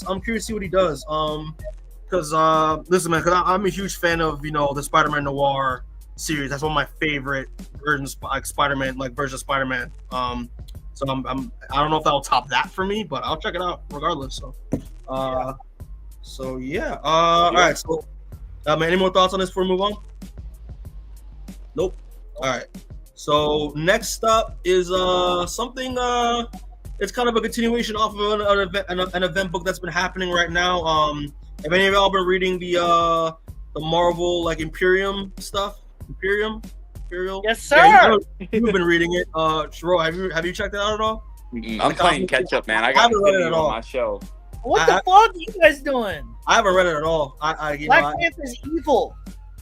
What happened? The Wakandans are evil. They need to be all killed. No, it's interesting what they're doing with it. They said, dude, they killed Jason of Spartax in a false flag operation that was painted to look like it was done by the intergalactic Wakandan Empire, and they got She-Hulk watching over Sakaar. They got Nova and Star-Lord as a Noir detective pair trying to figure out who really did it. Shuri is instantly like, yo, someone's fucking with us. And T'Challa's like, yeah, I know someone's fucking with us, but we are also getting shot up by Ronan the Accuser and fucking Gladiator, man. I don't want to fight these guys, but so Shuri and it's Shuri and Nova and Star-Lord trying to figure out who's really behind the scenes, because Hickman's been kind of teasing that two characters are playing a intergalactic chess game with all these pieces involved, and it's been very good. I think there's only 2 issues out so far, but Hickman's been cooking, man, and I like this new method Hickman's doing where he is giving everyone an interesting and cool premise to start a new era of a part of the universe off, and then just kind of letting everyone else run wild with it. I'm sure we're about to talk about with. Oh yeah, 100%. So this is spinning off of Imperial. Sorry. This is, I think it's called Long Live the Union. I think that's what it's called because that's what the poster said. So Marvel's Long Live the Union, which is spinning off of Imperial, is going to be launching a series of books. From what some of the stuff or spin-offs of what Shaman just mentioned. But so they're going to be doing books in November. It's going to be 2 books. One was Planet She-Hulk and Nova Centurion. In December of this year, I think. Yeah, December. December of this year is going to be Black Panther Intergalactic. And then winter of 2026 is going to be an Exiles book and a book called The Imperial Guardians. So a bunch of really and the headline is that Marvel Cosmos is no more. Moody. I'll just read some of the synopsises real quick. So from Planet She-Hulk is being written by Stephanie Phillips. Shout out to her. She's I know she's dope. And with art by Aaron Kruder. And that's going to be the storyline for that is in Planet She-Hulk, Jennifer Walters finds herself stranded on Sakaar. Yes, the same war-torn planet her cousin once ruled, but Jen's not Bruce, and maintaining peace amid witches, rebels, and cannibals may take more than just muscle. As Phils puts it, think Game of Thrones with Game of Powers. That's interesting. They killed Sakaar. They killed him. He's dead too. I forgot. What? Sakaar's dead. Scar's dead? Yeah, Scar's dead. Get the fuck out of here, man. Dang. Dude, they killed him immediately. That's why Hulk, She-Hulk, and Amadeus Cho are in space. Wow. Because someone was assassinating all of these high-ranking members during the Union's first meeting to kind of establish that the Union was being built. And during that first meeting, Wakanda didn't show up, and then a Wakandan sniper shot Jason of Spartax and killed him too. So now everyone's like, holy shit, Wakanda's attacking us. They want all our shit. That's crazy. And that's when Shuri is like, Yo, dude, you really think a Wakandan assassin would be that sloppy, guys? Are you guys stupid? Yeah. Like, you think we would be seen? Like, fuck you. Which is so. But... And then Nova Centurion, which is being written by Jed McKay with art by Alvaro Lopez, which casts the return of Richard Ryder, Dick Ryder, baby. As a reluctant galactic mercenary with the legacy of the Zendarian world mind hanging in the balance and corruption festering across the stars, Nova's left to fight the good fight solo at a price. And yeah, I mean, and the cover is by both covers for Planet She-Hulk and Nova Centurion are done by the GOAT, Alessandro Capuccio. So so yeah, I don't know if they've dropped synopsises for Black Panther at all, or for the other books. Yeah, no, I don't think they did. I assume. Yeah, well, they're gonna announce them soon. I was gonna say, I assume Black Panther is going to be about the Wakandan intergalactic empire in the wake of this whole framing of their entire empire as, like, you know, war hungry and shit. Probably will be about Shuri and M'Baku dealing with, like, the whole intergalactic area of space, but.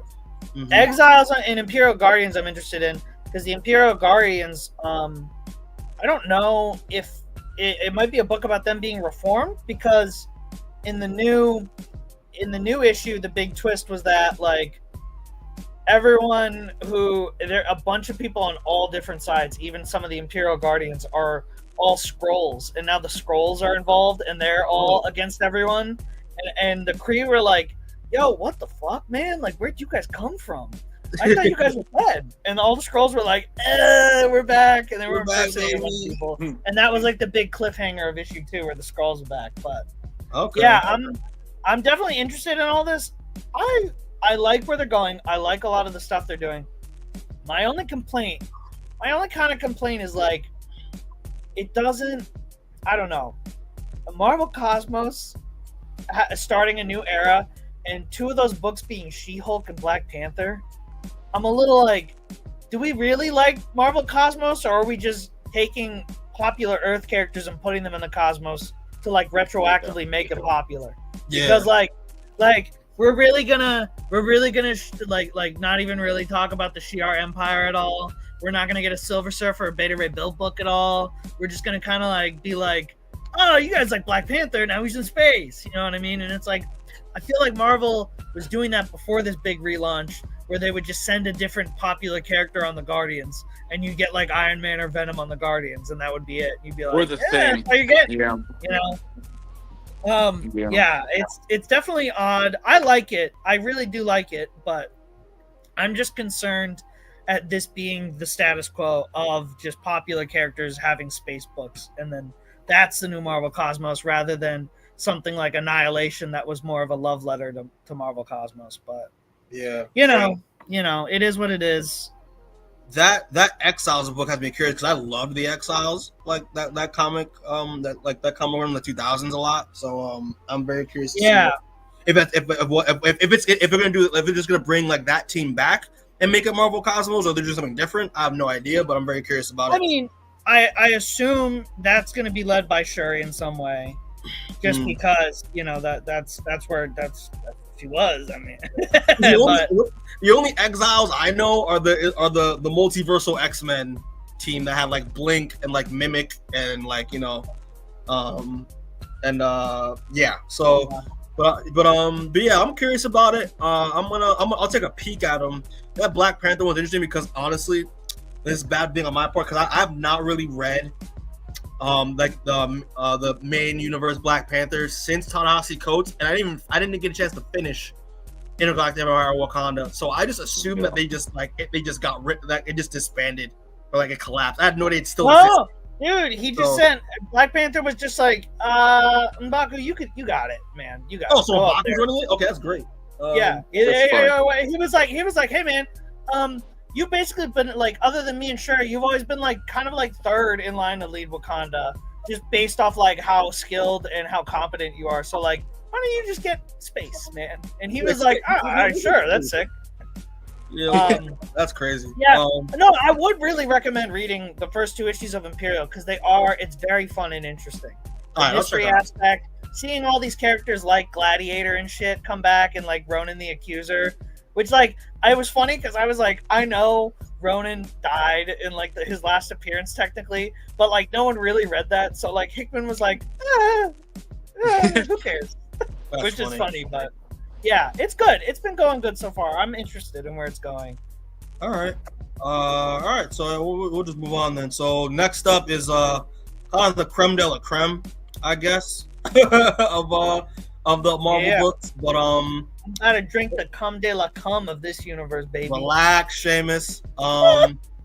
Dude, come on. But we're talking Ultimate Universe stuff. So the 2 announcements they dropped.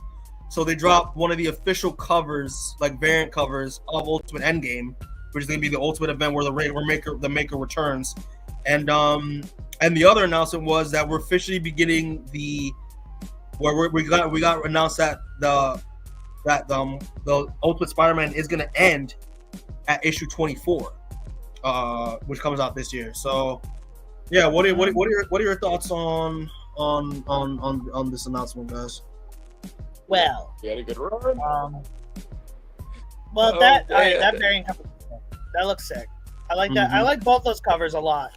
I'm going to talk about Ultimate Endgame first because I've less to say about that. Yeah. Denise Camp writing it, I think putting Denise Camp at the head of the rest of this universe, very good idea. I think what he's been doing in the Ultimates and building up towards the Maker's return, very interesting. And he's one of the first writers who I've seen pick up the Hickman baton, like Hickman's been doing, where he's kind of like just been running the first leg and then trying to hand off the baton to someone. He's the first one who's picked it up and kind of like he's been on Hickman's level since he picked it up. So him writing the rest of this has me very excited. The Maker coming, I just am so interested to see where this goes, because I know it's not going to be the end of the Ultimate Universe, but it's definitely not going to be the same Ultimate Universe after the Maker returns, which has me excited. Ultimate Spider-Man ending at issue 24. I think if it's truly ending and the story is truly done, I think that I will come away from it having a lot more issues than I maybe anticipated when it started, just because I think I've been letting a lot of stuff that maybe irked me slide a little bit, because I was assuming this was going to be going for, maybe double. Yeah. So I'm going to wait to see what kind of announcements come out of it after it ends. But if it does end at that, then, it might, end up not being as solid as maybe some of the other Ultimate or Absolute books, I think just purely by virtue of the way MJ's been written, has kind of felt really, I've been letting it slide because I know that the focus is trying to be mostly on Peter, Harry, and Richard, but I just feel like she hasn't really been a character in this book too much.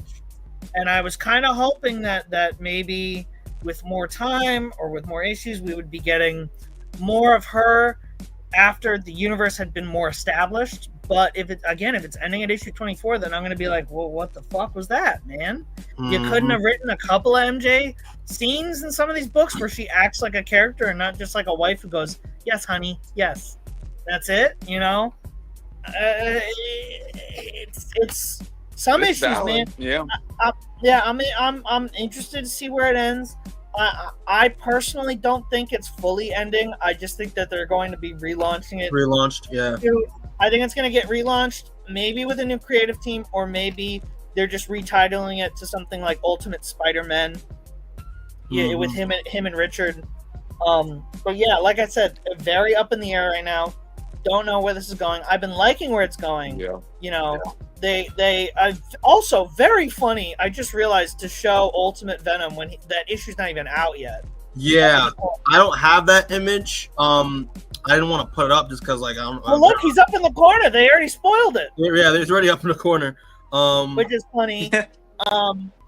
Because I was really liking where it was going with the Sinister Six, and where they were going with Venom and Doc Ock and all that shit, and it just feels very weird to like be like, okay, I'm done, and not really have like a concrete ending unless Peter's getting fucking killed, which would be interesting, maybe anything, or Richard's getting killed. I don't know. I again, this is something that I might have to wait till I've fully read Ultimate Endgame and they have more announcements about where this is going. But right now, I'm just a little like confused, I'd say.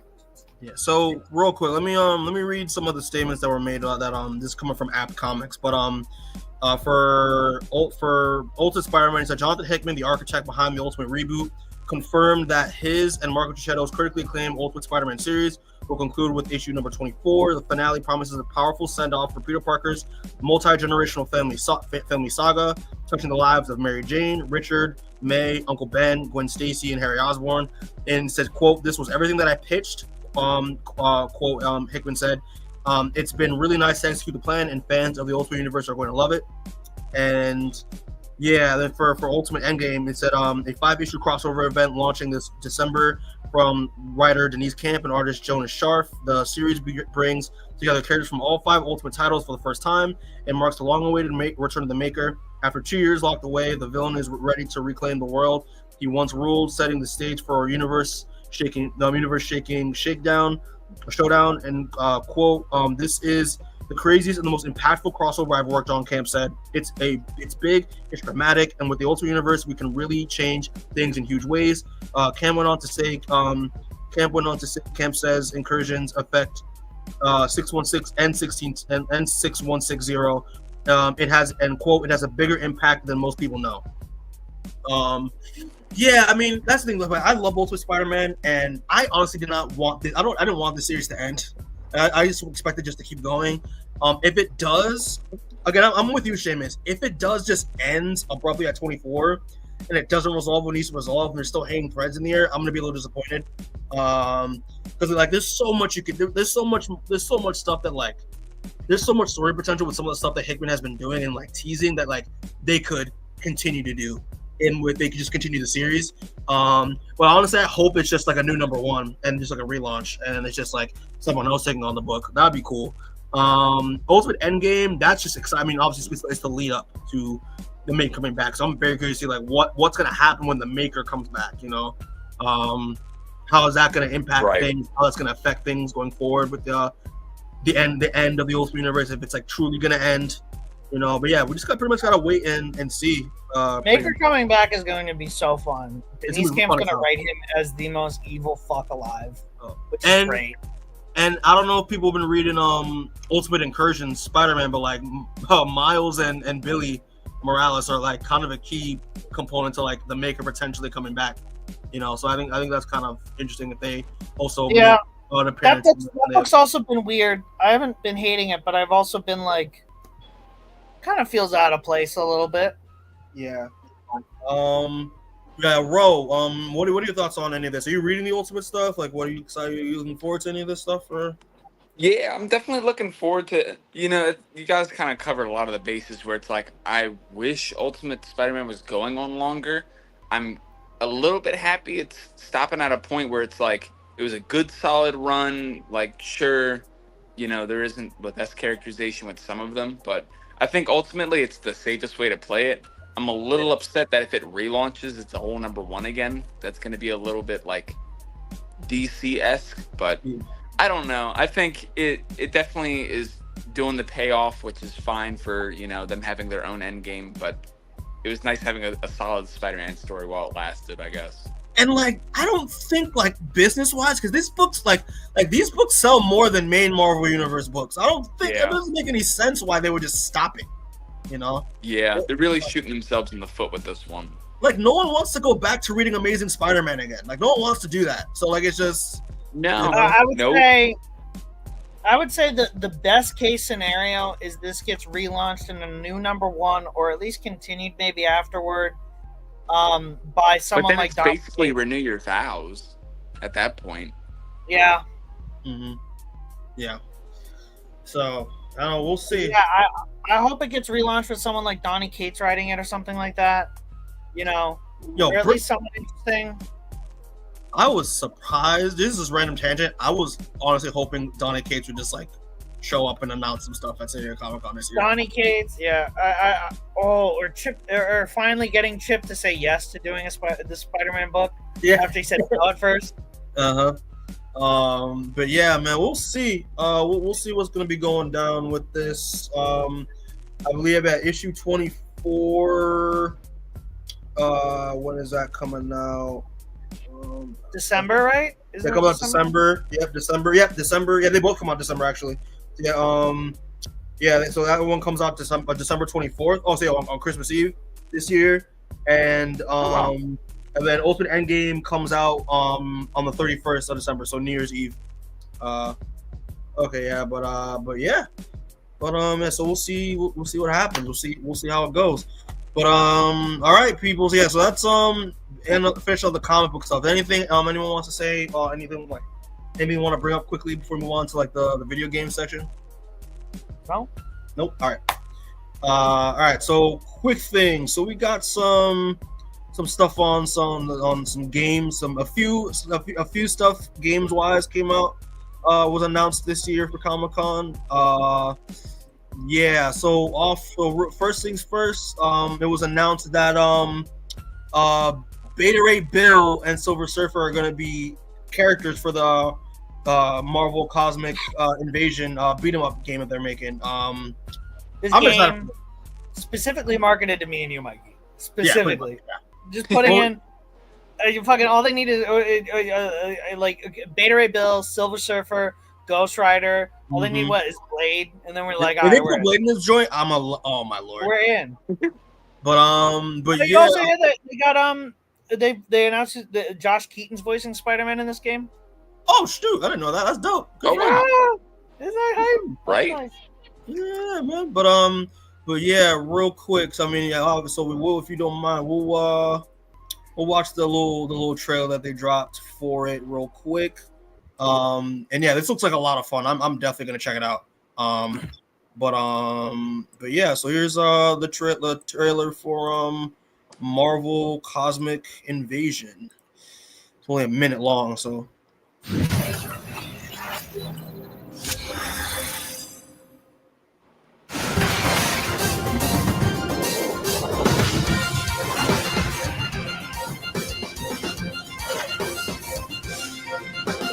Let us fight in valor. Let them all,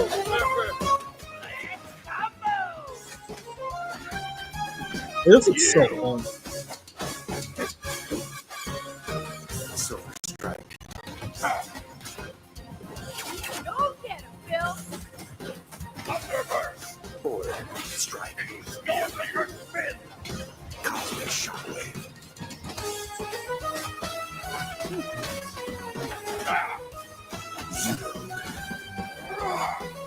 Accept defeat.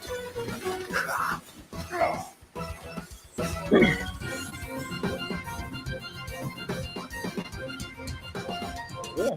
All right. So yeah, from seeing that, that looks fun. That looks a lot of fun. I mean, it's just like typical, just like retro beat 'em up. The gameplay for Silver Surfer and Beta Ray Bill look awesome. Like that. Like I feel like, I don't know about you, but like, I feel like especially with the next game we're gonna talk about, like I feel like retro style beat 'em ups are kind of like coming back. I don't know about y'all. It's kind of yeah.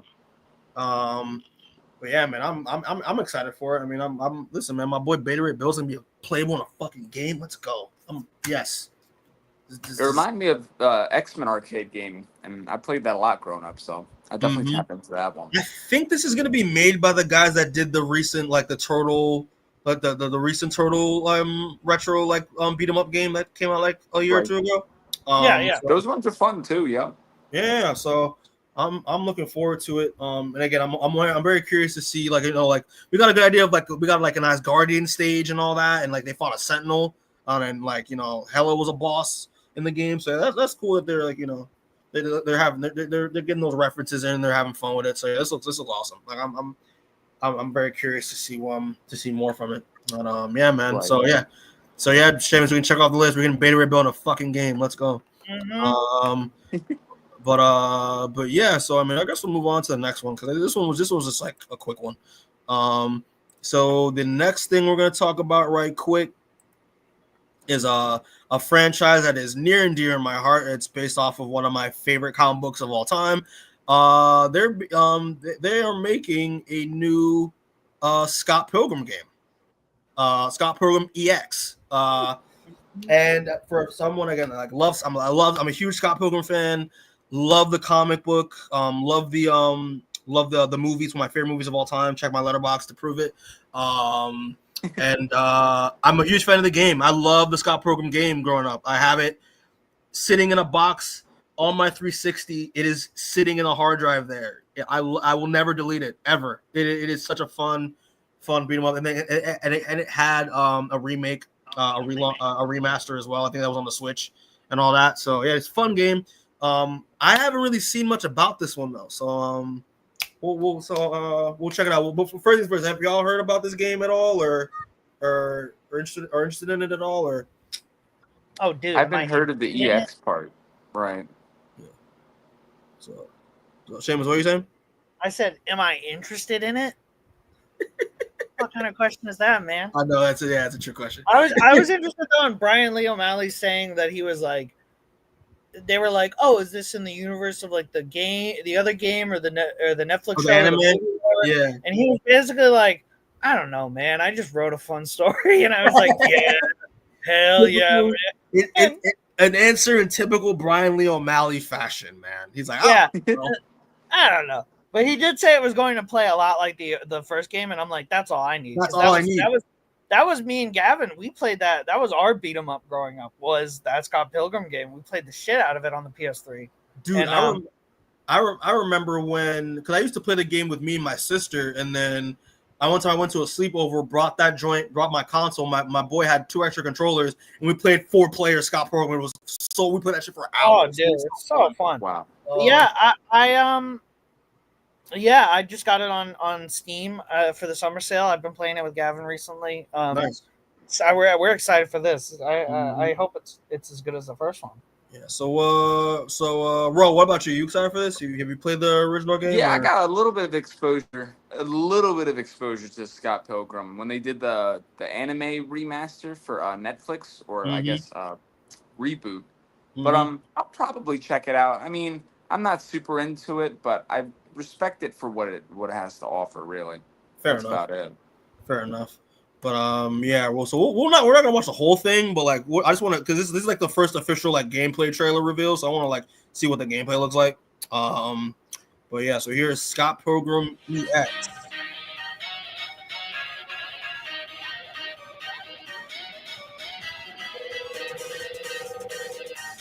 Yeah, off rip, just like the original game. I love it. A little bit, slightly different though.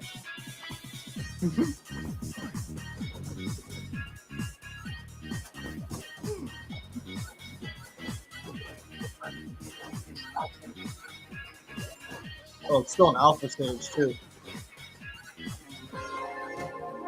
And you can do grabs and stuff. That's like the best part of the first one. You can grab motherfuckers and throw them. Virtual Wallace, huh?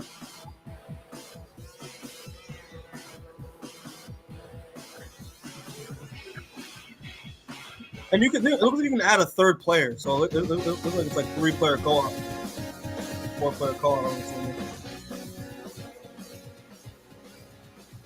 Oh.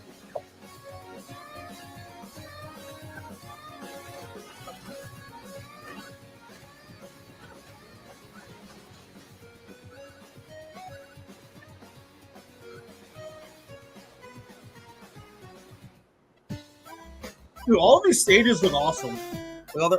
And these are all like different stages and stuff that we've never seen before, like in the books and all that stuff in the game. So it's awesome. What else? Yeah, so it's pretty much just like dialogue and like story stuff and like okay. But yeah. So what do y'all think? Y'all think that y'all like it? Y'all don't like it? Like what's up? Yeah, I'm digging the retro revival. Mm-hmm. Yeah. It's like the first game. Look, they got Dan Turpin in this one too. Mm-hmm. This is hilarious. But yeah, I'm excited. I'm excited for it. Yeah, man. I'm really hoping they also, one of the things I loved about the first game was that like they had if you have certain specific characters that are like have a specific connection together, you can do like team up moves. I don't know if you remember, like if you had like Scott, Steven Stills, and Kim, you could do like the sex bomb like monster that they can generate when they play. I don't know if you remember that move. So I hope they do like team up move and stuff like that. Yeah, that'd be awesome. What's up? I just saw the preview for Matt Fraction's Batman. They got Alfred back as an AI. Yeesh. Okay, I don't like that. Matt, what are you doing? But yeah, overall, I think this is probably a thumbs up. When does this game drop? I did not get a release date for it. I thought it was like end of this year, beginning next year. Yeah, we'll say that it's an alpha stage right now, so they have time to improve it and all that. But I'm very curious to see what characters they're gonna have in here. Obviously, from looking at all the stages and stuff, it's gonna be like a brand new story. So very curious to see what they're gonna do here. But yeah, this looks fun. I'm very curious to see more. Yeah.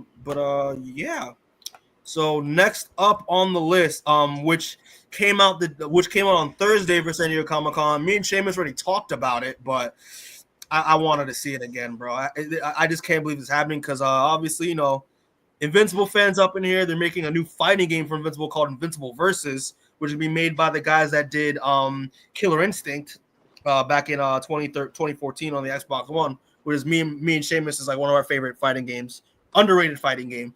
And one of the characters that they dropped is that's going to be in because they've dropped, they revealed, we've seen gameplay trailers for Invincible, for Adam Eve, for Bulletproof, for Thula, who's one of the Viltrumites with the hair whip.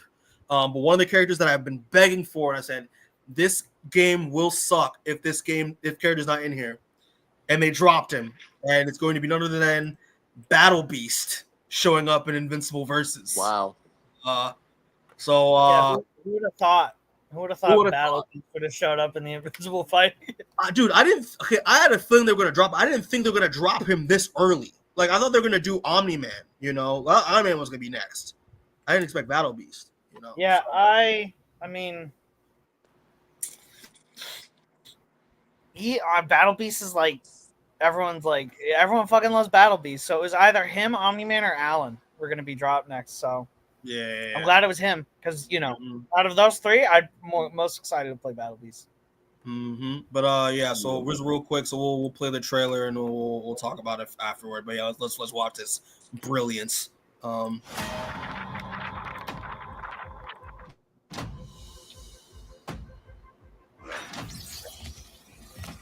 Finally, a worthy adversary.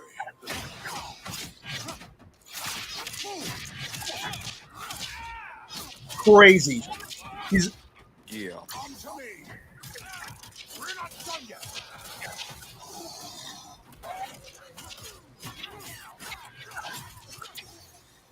We are not finished.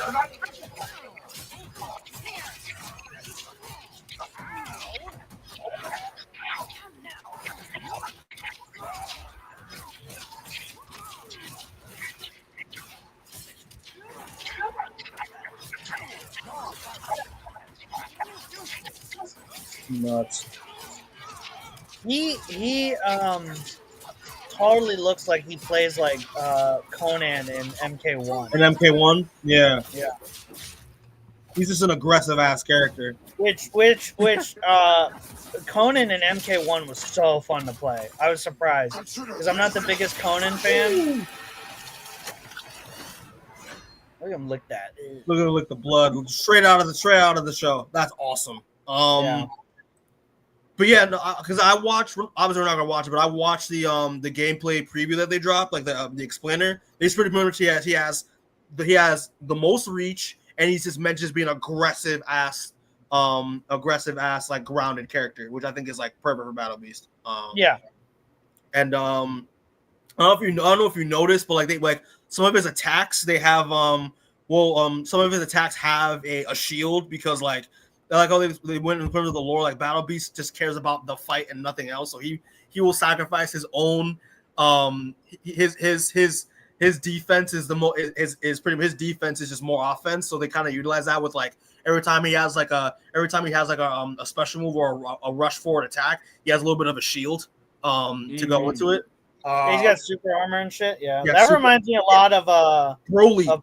Broly and Dragon Ball Yeah, Fighters. Dragon Ball Fighters, which I hated that. I hated that so much. Dude, I abused the fuck out of all his super armor because anytime a character, because like the only other character in a lot of these fighting games that is known for super armor other than Broly is like Zangief, and Zangief's issue is that he's a grapple character with super armor, which is like Zangief and Potemkin from Strive, both are super armor guys, and I like more the idea of a super armor rushdown character like Broly than a super armor grappler like a Potemkin or like a Zangief. But yeah, he looks so fun. He just looks so fun. And it just looks like he's a character who's like just entirely so rewarding to play. It's just like those combo machines that you're like, fuck, man, I look cool doing this shit. And this is how I know these are the guys that did Killer Instinct, because this special right here where he has that grab, like that, like those special grabs remind me of like Thunder, like on Killer Instinct. Like, yeah, because he's a grappler. So like it's yeah, man, they're cooking with Battle Beast, bro. They're cooking with him. But yeah, I recommend people check out their the official like breakdown that they did on the Invincible Versus channel, where they break down like the move set and all that stuff and the tips for playing Battle Beast. But yeah, Ro, what do you think? You what do you think of Battle Beast, and you excited for the game? Yeah, it looks really interesting. I definitely want to check that out. You know, it's amazing how well the Invincible characters fit into like a Mortal Kombat style. Like, Robert Kirkman is really getting his money's worth all these years later. That's he is. And for people that don't know, it's like Invincible is like is a 3v3 tag fighter. So like it works so well. And the fact that they're being so faithful to the art style, to to the characters like move sets and adding homages and references. It's so great so far. So yeah, man, he's just brutal as fuck. Like his reach is crazy. He has that crazy dash, the super armor, like that. Bro, he's gonna be a nasty character. Like, I'm gonna hate fighting against him. He's gonna be like Broly. Like I'm gonna hate fighting against this dude. But yeah. So that's pretty much it in terms of the gaming stuff. I don't really have anything else. But anything else you want to say before we move on to the TV stuff? Nada. No. All right. So yeah. So moving forward, people. So now we're gonna go through the TV section of the show, and. The first thing I wanted to mention was things happened day one. It was announced on Thursday, day one at the San Diego Comic-Con. We're Avatar fans. I feel like Avatar: Last Airbender. That's a show we grew up on. I feel Well, first things first. Congrats to Avatar: Last Airbender, Avatar Studios, because they're celebrating 20 years of the show. Dang. Which we can finally admit, guys, we're fucking old. Like this is because I was watching that show. I remember when that show came out. I was watching it every week on air from beginning to end. Like it's timeless. It's kind of like defined like our generation. I know, Roy. I know you're a little younger than us. Like, Yeah, like I'm 25, so I'm like a few years behind y'all. But same thing. Catching that on like actual air. You're only a year. Because I'm 26. You're the same age as Seamus. So yeah, you're okay. Yeah, so you're in the same. See, there we go. But yeah, man. It's so congrats to them. And Avatar Studios just announced their new Avatar series they're dropping called Avatar 7 Heavens. And this is going to, obviously, we saw Aang being an airbender. We saw Korra and Korra be a waterbender. So the next step in the cycle is we're going to be having an earthbender Avatar. And yeah, they only dropped this. They only dropped this image. Mike DiMartino and his partner. They dropped this image, and from looks of it, it looks really cool. And obviously we're going more further in time because Avatar was more kind of like tribal, like primitive, like not like kind of like Dark Ages type of vibes. Korra was more like Industrial Revolution. So this one's gonna be a little bit more advanced, I would say, more advanced in like kind of like more fantasy type joint. So What are your thoughts on this image, on this little exclusive preview that they dropped? I don't know why her peg leg's made of wood and not rock, but it is what it is. I don't know how interested I am in this, to be honest with you, and I don't know if it's just because I didn't like how Korra ended really too much, or if it's just that it's not for me anymore, which is fine, because I do like Avatar, but I can also recognize that, not really. They're not really making this one for people who liked Avatar. They're making this one for, hopefully they're making it for. This is going to be Avatar for a new generation. You know what I mean?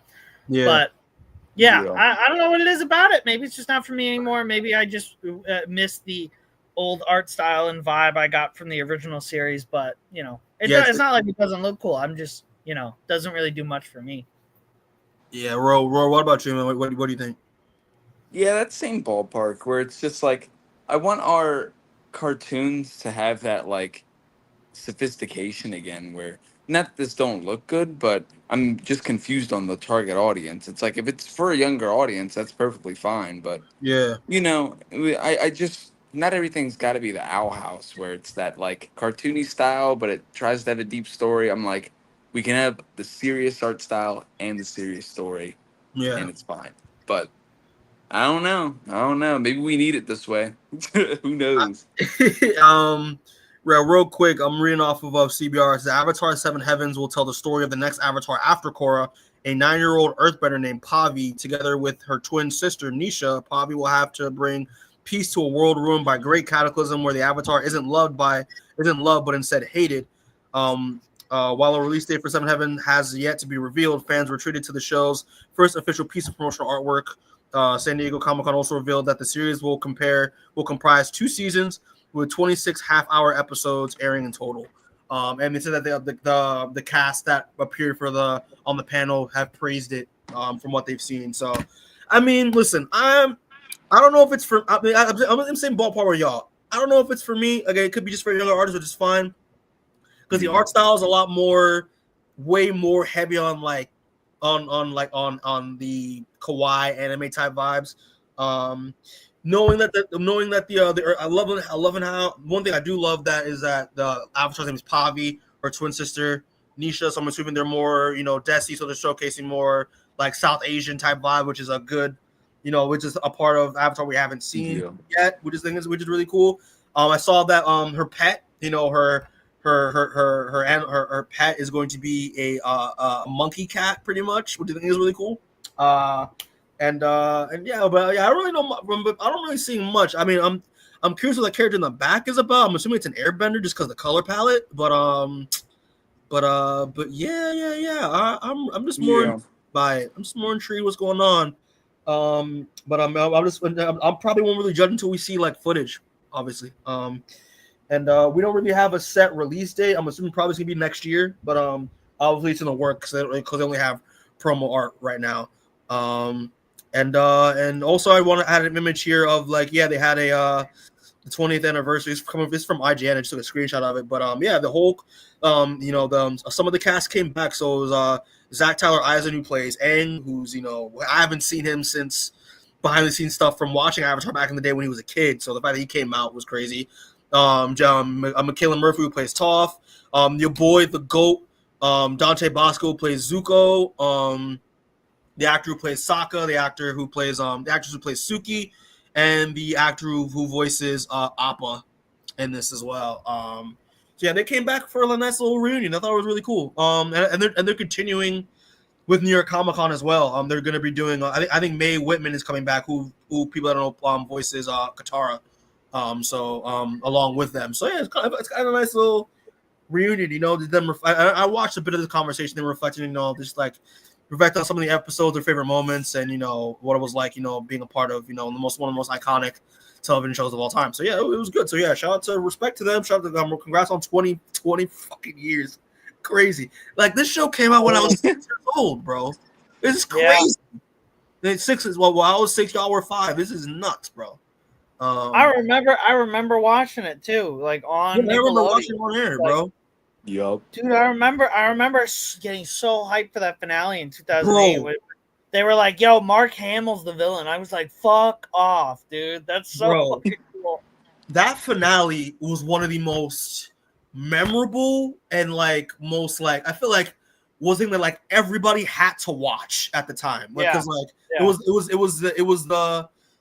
was the climax of everything. Like It felt like the kid. It felt like a year earlier the adults had the Sopranos finale, and then a year later the kids had the Avatar: The Last Airbender finale. Yeah, that's how it felt, bro. And literally, it was like, but it was like Avatar was on for a lot of its events, like the siege, like the Northern Water Tribe siege, the Day of Black Sun, like the finale, like it was. I remember a lot of like we were all tuned in for those events growing up, man. It was great. Yeah, man. 20 fucking years. Any thoughts on this before we move on to the next topic? No. All right, so the next show we're gonna talk about, people, is a show that me and Seamus love, because obviously, you know, we're fans of the boys. We're fans of the boys, obviously. You know, and one of the shows that me and Seamus praised that we reviewed on After Dark way back was Gen V, because Gen V season 2 is coming out, and they officially dropped the trailer for Gen V season 2, and yeah. Before we started off, Rip, thoughts on Gen V? I know Seamus and stuff talk about it on Ro. Actually, no, what's up, Ro? You watch Gen V? Like, what are your thoughts on it? You like the boys? And I haven't checked too much of it out. I'm still working through the boys myself. You know, the same style of content was coming out with Invincible and stuff, so it kind of fell to the wayside. But people have talked positively about it, so I definitely think I'm gonna check it out before season 2 gets here. Yeah, obviously, yeah, the boys is great, but I personally love. I think Gen V is like my favorite, just because I'm a huge fan of just young adult, like, you know, X-Men young adult like team type of books, like young adult books, or like stories, superhero stories. So I was very curious to see what they did with Gen V, and it did not disappoint. We loved it. It was phenomenal, and obviously, you know, kind of just like, you know, the elephant in the room, but obviously your boy, what's his name? I'm just getting the name real quick. Yeah, but yeah, your boy Chance Perdomo, because unfortunately he passed away last year. So, and I loved his character in Gen V. So I'm very curious, and obviously, like they said they weren't gonna recast him. So I'm assuming they're just gonna kill him off. So, but on the bright side, a lot of, even though he was great in that show, a lot of the other actresses, all the other characters, they can hold their own very well, because everyone's performance in that show was great. So yeah, have y'all checked out the trailer at all? Or this is I did. I checked it out earlier. Yeah, I have not. So we'll, and obviously Ro didn't. So we'll what's up? No, yeah, go ahead. All right, okay, bet. You probably have some thoughts on it. I do. No, man. So yeah, here's the trailer for Gen V.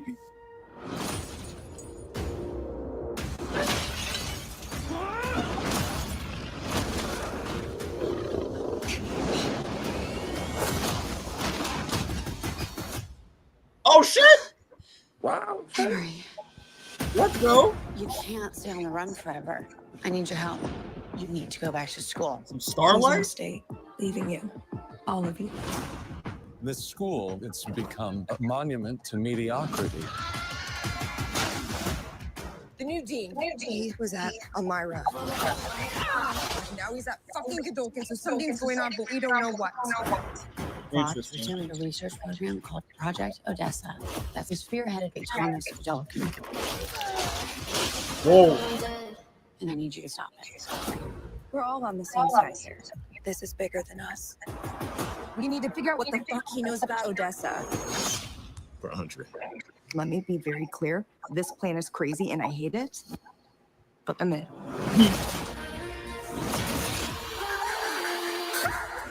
You can all level up under the right amount of pressure. Marie, you create the most powerful suit to ever come out of Godolkin. More powerful than Homeland. I need answers. You want to know what Odessa means? This is how you find out. Wow. Cypher believes I'm this weapon. Let's at least use it to do something good. Sabotage. I want all of this to stop. Time has come. Oh shit, the deep. Stronger than the others. Embrace He's it. back. This makes you one of the most powerful suits in the world. Oh my god. I'm not any chosen one. Chosen ones are like Harry Potter, Neo, fucking Frodo, fucking Frodo.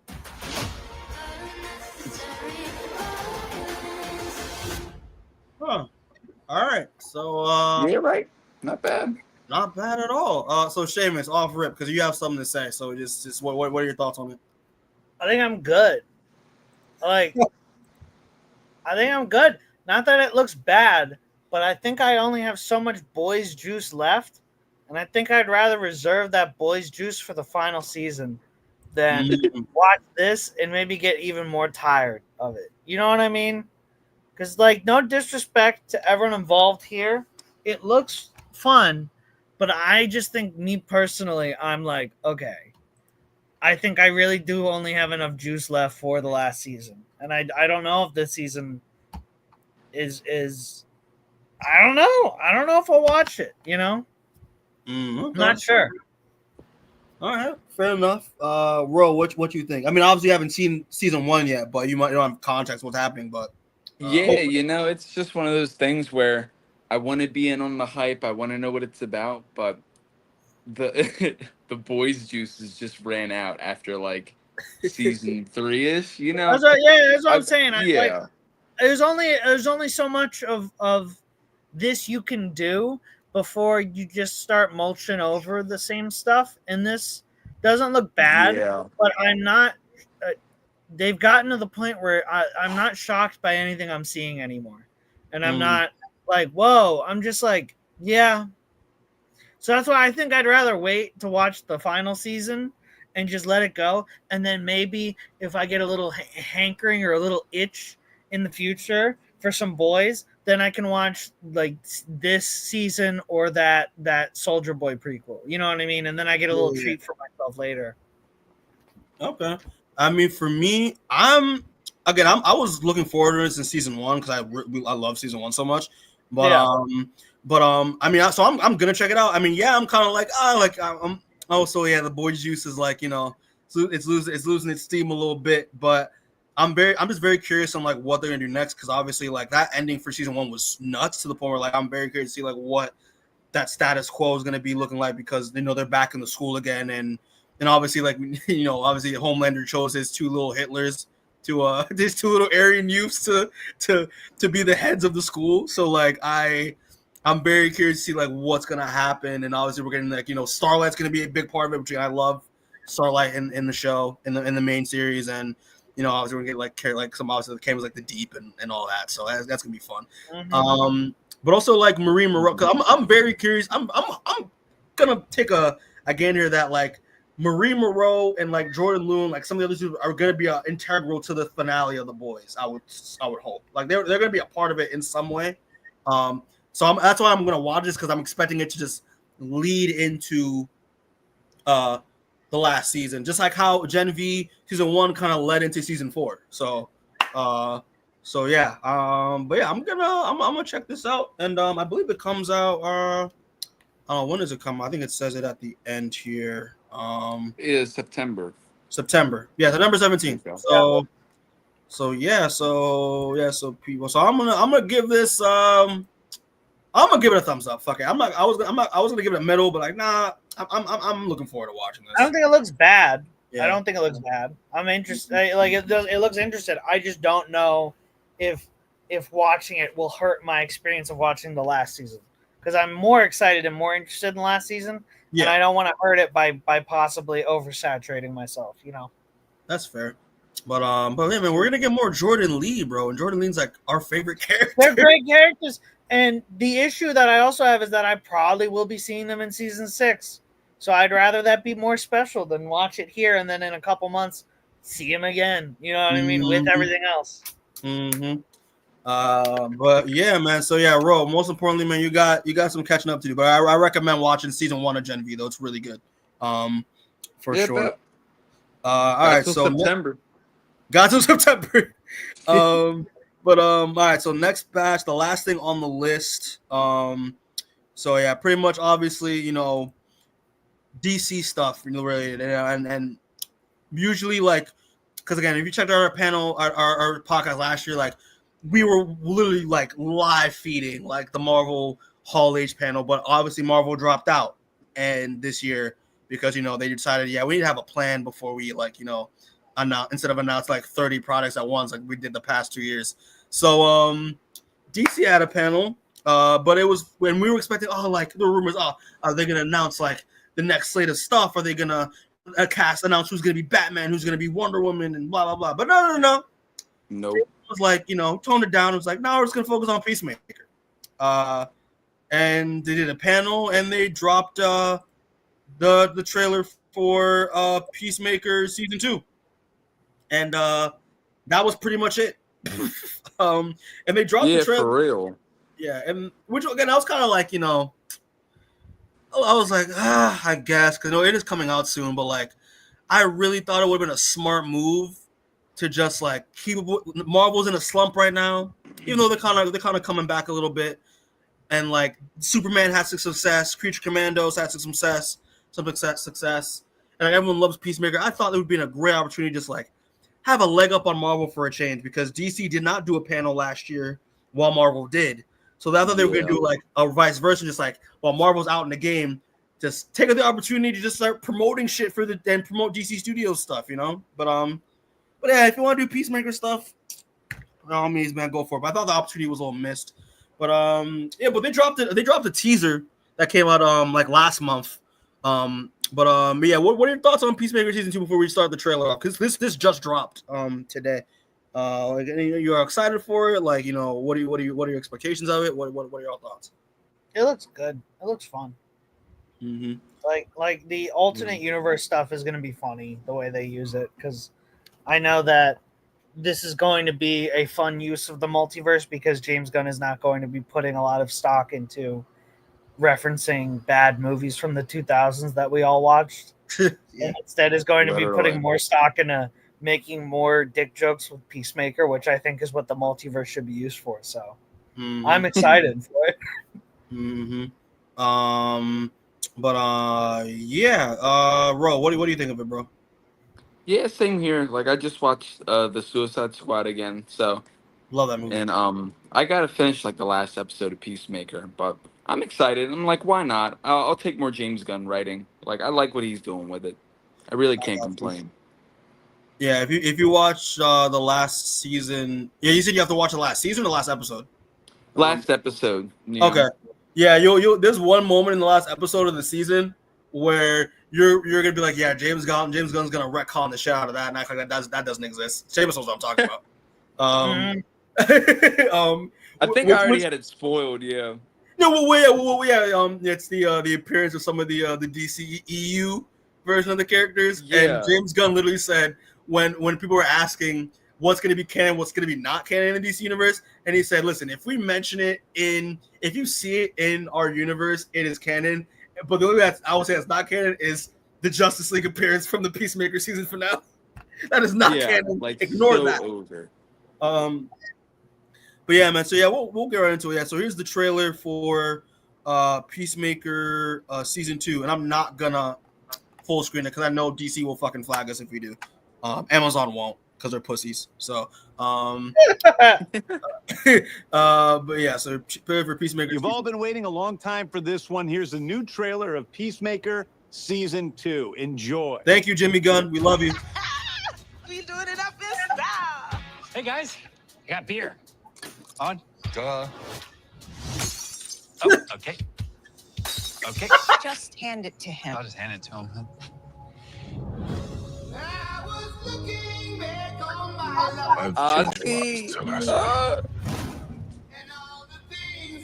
That's awesome. I don't want to be a joke anymore. I want to be a real hero. You wear a clown costume and go out and beat up people. Jesus. Chris, take something bad and make something good out of it. I need to find the Peacemaker. He killed my son. Mm-hmm. You're being monitored right now. Rick Flag, Senior. Whoa. What is it? They have a dimensional portal.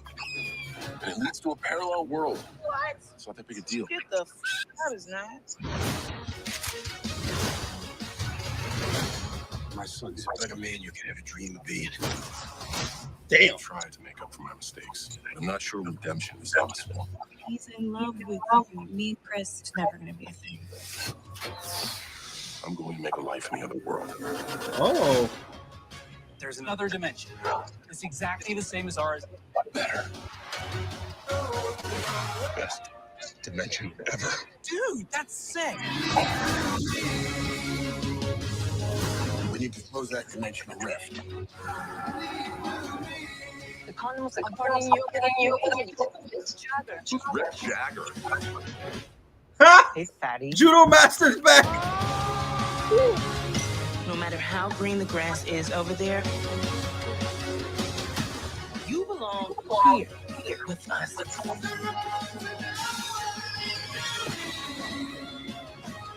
We're gonna get Chris back.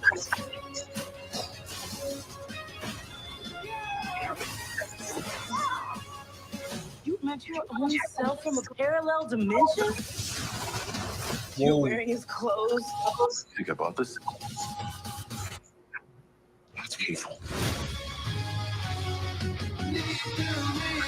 My mom, going to my secret room. You're not allowed to fall. You must be John.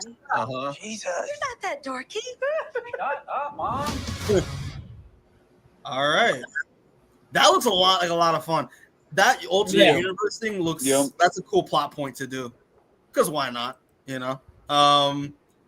Yeah. Like it's him taking over, it's him taking his variant's place, and because his life is just better than his, and he has Hulkcourt as his girl, and he's like a successful superhero, and like his dad's not racist, and you know that's fun. That looks like a good time, right? Like I'll take it. That's fun. I got no problems with it. I'll watch it. Why not? I'm just cute, and that's one of my favorite things about this season is that I love that Rick Flag Sr. is the villain, it's like the antagonist. Well, going after Peacemaker, and I was watching the interview right before we started with James Gunn and the cast. He had like Frank Grillo and like Tim Meadows. Shout out to Tim Meadows, who's a part of this as well, on there. And Frank Grillo made a point where it's like, I don't like because the question from the interviewer, because on IGN was asking, like how the feel to be like the antagonist for Peacemaker? Is like, am I the antagonist? I feel like Peacemaker's the antagonist. He killed my son because he killed my son. I'm just setting things right. I'm just getting justice, and I'm just like, fuck yeah, that's exactly how you should think about it. Because it's like, when Peacemaker killed Rick Flag Jr. in the Suicide Squad, he was a straight villain. Like, he was a villain. So it makes sense why Rick Flag Sr. would feel justified to go after him, because obviously killed his son, and obviously he still sees, because of that hatred, he still sees Peacemaker as a bad guy and as a problem. So I like that a lot. Right. But anything y'all want to mention about what we saw at all, or no? They gotta dye his fucking hair, man. That's it. That is it. They said next time Frank Grillo appears, he'll have the gray hair, and they lie. No, well. To be fair, they shot this like around the same time they did Superman, and he was doing another show at the time where he was contractually obligated not to dye his hair, and so they mentioned it in the interview, and they pretty much said, yeah, it's canon that it's lore that that Rick Flag on occasion will dye his hair. So like you gotta explain it somehow. Yep. Yeah. But I'm liking this new Peacemaker, this Peacemaker costume that his variant has. That's really fun. Yeah, I love it. He's just more. It's what Peacemaker wants to be. He wants to be more recognized and more celebrated, because obviously in the last teaser, he's trying to try out for the Justice Gang. Like we see Guy Gardner and Hawk Girl and Maxwell Lord in this show as well, and he's just not getting the respect he deserves. It's kind of it's an alternative. He'll gladly take the life of his variant just because it's just deemed better. I just find it hilarious that his dad, the White Dragon, is like a good guy in this universe, and not racist. Yeah. And I'm assuming that the person on the right is his brother who he killed in his universe, you know. So yeah, that's gonna be interesting. And yeah, like, you know, him and hardcore are like a thing, like, you know, like that's funny. So I'm wondering how Vigilante's going to be in this new universe. Right? Because if he's going to be more like his comic counterpart, that would be cool. That'd be funny if it was he's just the same. Like Vigilante is just a universal constant. Like he's gonna be crazy in every universe.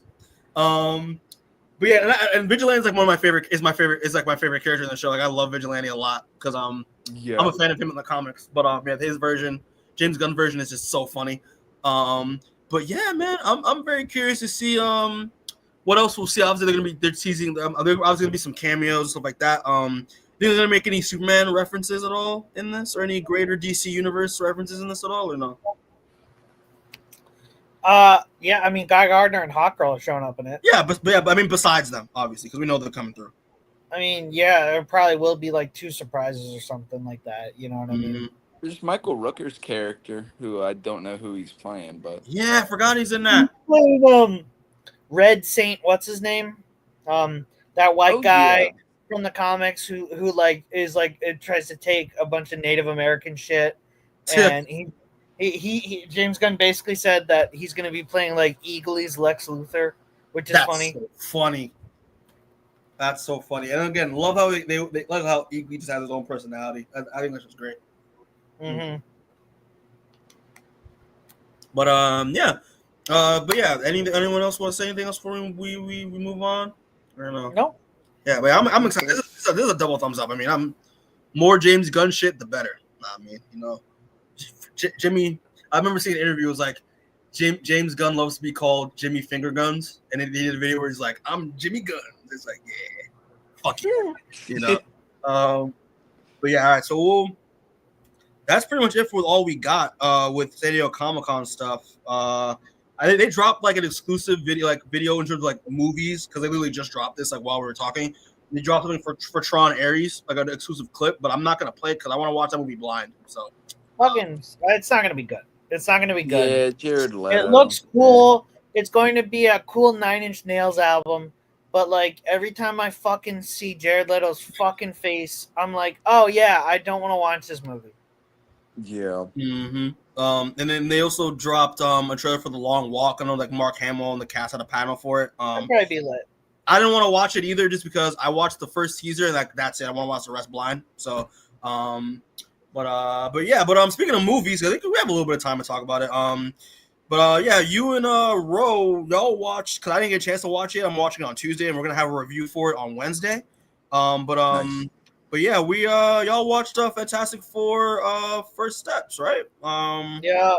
You all wanna talk about it? Want to do a little video? No, I don't. I actually want to sandbag this whole segment. Yeah. I'll real quickly just say, yeah, it's a weird movie. It's a good movie, but it is weird. It doesn't feel like it wanted to be made by anyone. Kevin Feige cut like 30 minutes of this movie that I think would have helped it. The cast, production design, all that's good, but it just feels like the most damn here movie I've ever seen in my life. Not as good as Superman, not as emotionally resonant. Quality-wise, probably on the same level, but I came out of Superman feeling like I could run through a wall, and I came out of this movie going, fuck me, RDJ's still Dr. Doom. So that's where I'm at. Yeah. Ro, what are your thoughts on Fantastic Four after seeing it? You watched it today, right? You know, Seamus nailed it at the end. Like, I felt like with Superman, I could break through the wall, but with this, I hit a wall, because no matter how cool they make it, we're still getting RDJ Doom. And, I mean, frankly, it felt like you had to watch the older ones to really enjoy this one. I still think it was very good on its own, but not as strong as it could have been.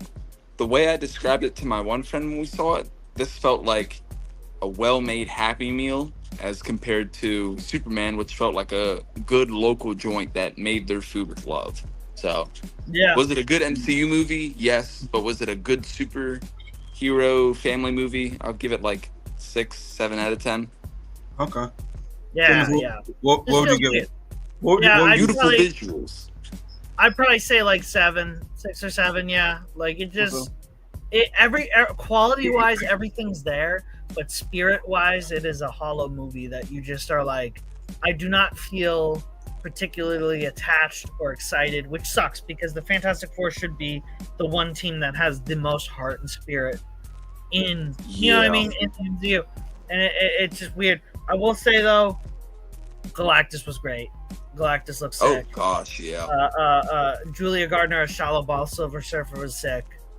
That was very He cool. was giving me Walter Hauser's 2 seconds as Mole Man. That was funny. Yeah. He killed it. I like the old King Kong movies, and whenever Galactus was on screen, it kind of gave that feeling, and especially since he was cool. like practical. Yeah. Yep. But, Mikey, Mikey, I think you'll like it. I really think it will be good. Yeah, I've been hearing like good things about it so far. I was very curious. You'll find stuff to enjoy, but you will come out of it feeling odd and being like, yeah, that felt weird. Okay. All right, bet. So I mean, we'll just pretty much stay tuned for our review coming out this week. Hopefully, I'm trying to do Wednesday. Come see the movie Tuesday. So, but yeah, all right. So just to close it out, recommendations. So just quick, we have a few recommendations we want to give out. I'm gonna start first because I have it set. I have the slide set to me first.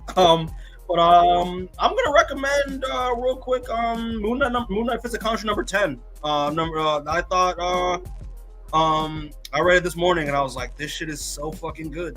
like if you've been reading the Moon Knight run, this Moon Knight run by Jen McKay, it's great. Like it's so good, and they kind of wrapped up like the what happened last issue really well, especially like what Moon Knight's gonna be going forward with like their antagonist with Fairchild, and who is pulling the strings with Fairchild, which I thought was amazing, like seeing this character back.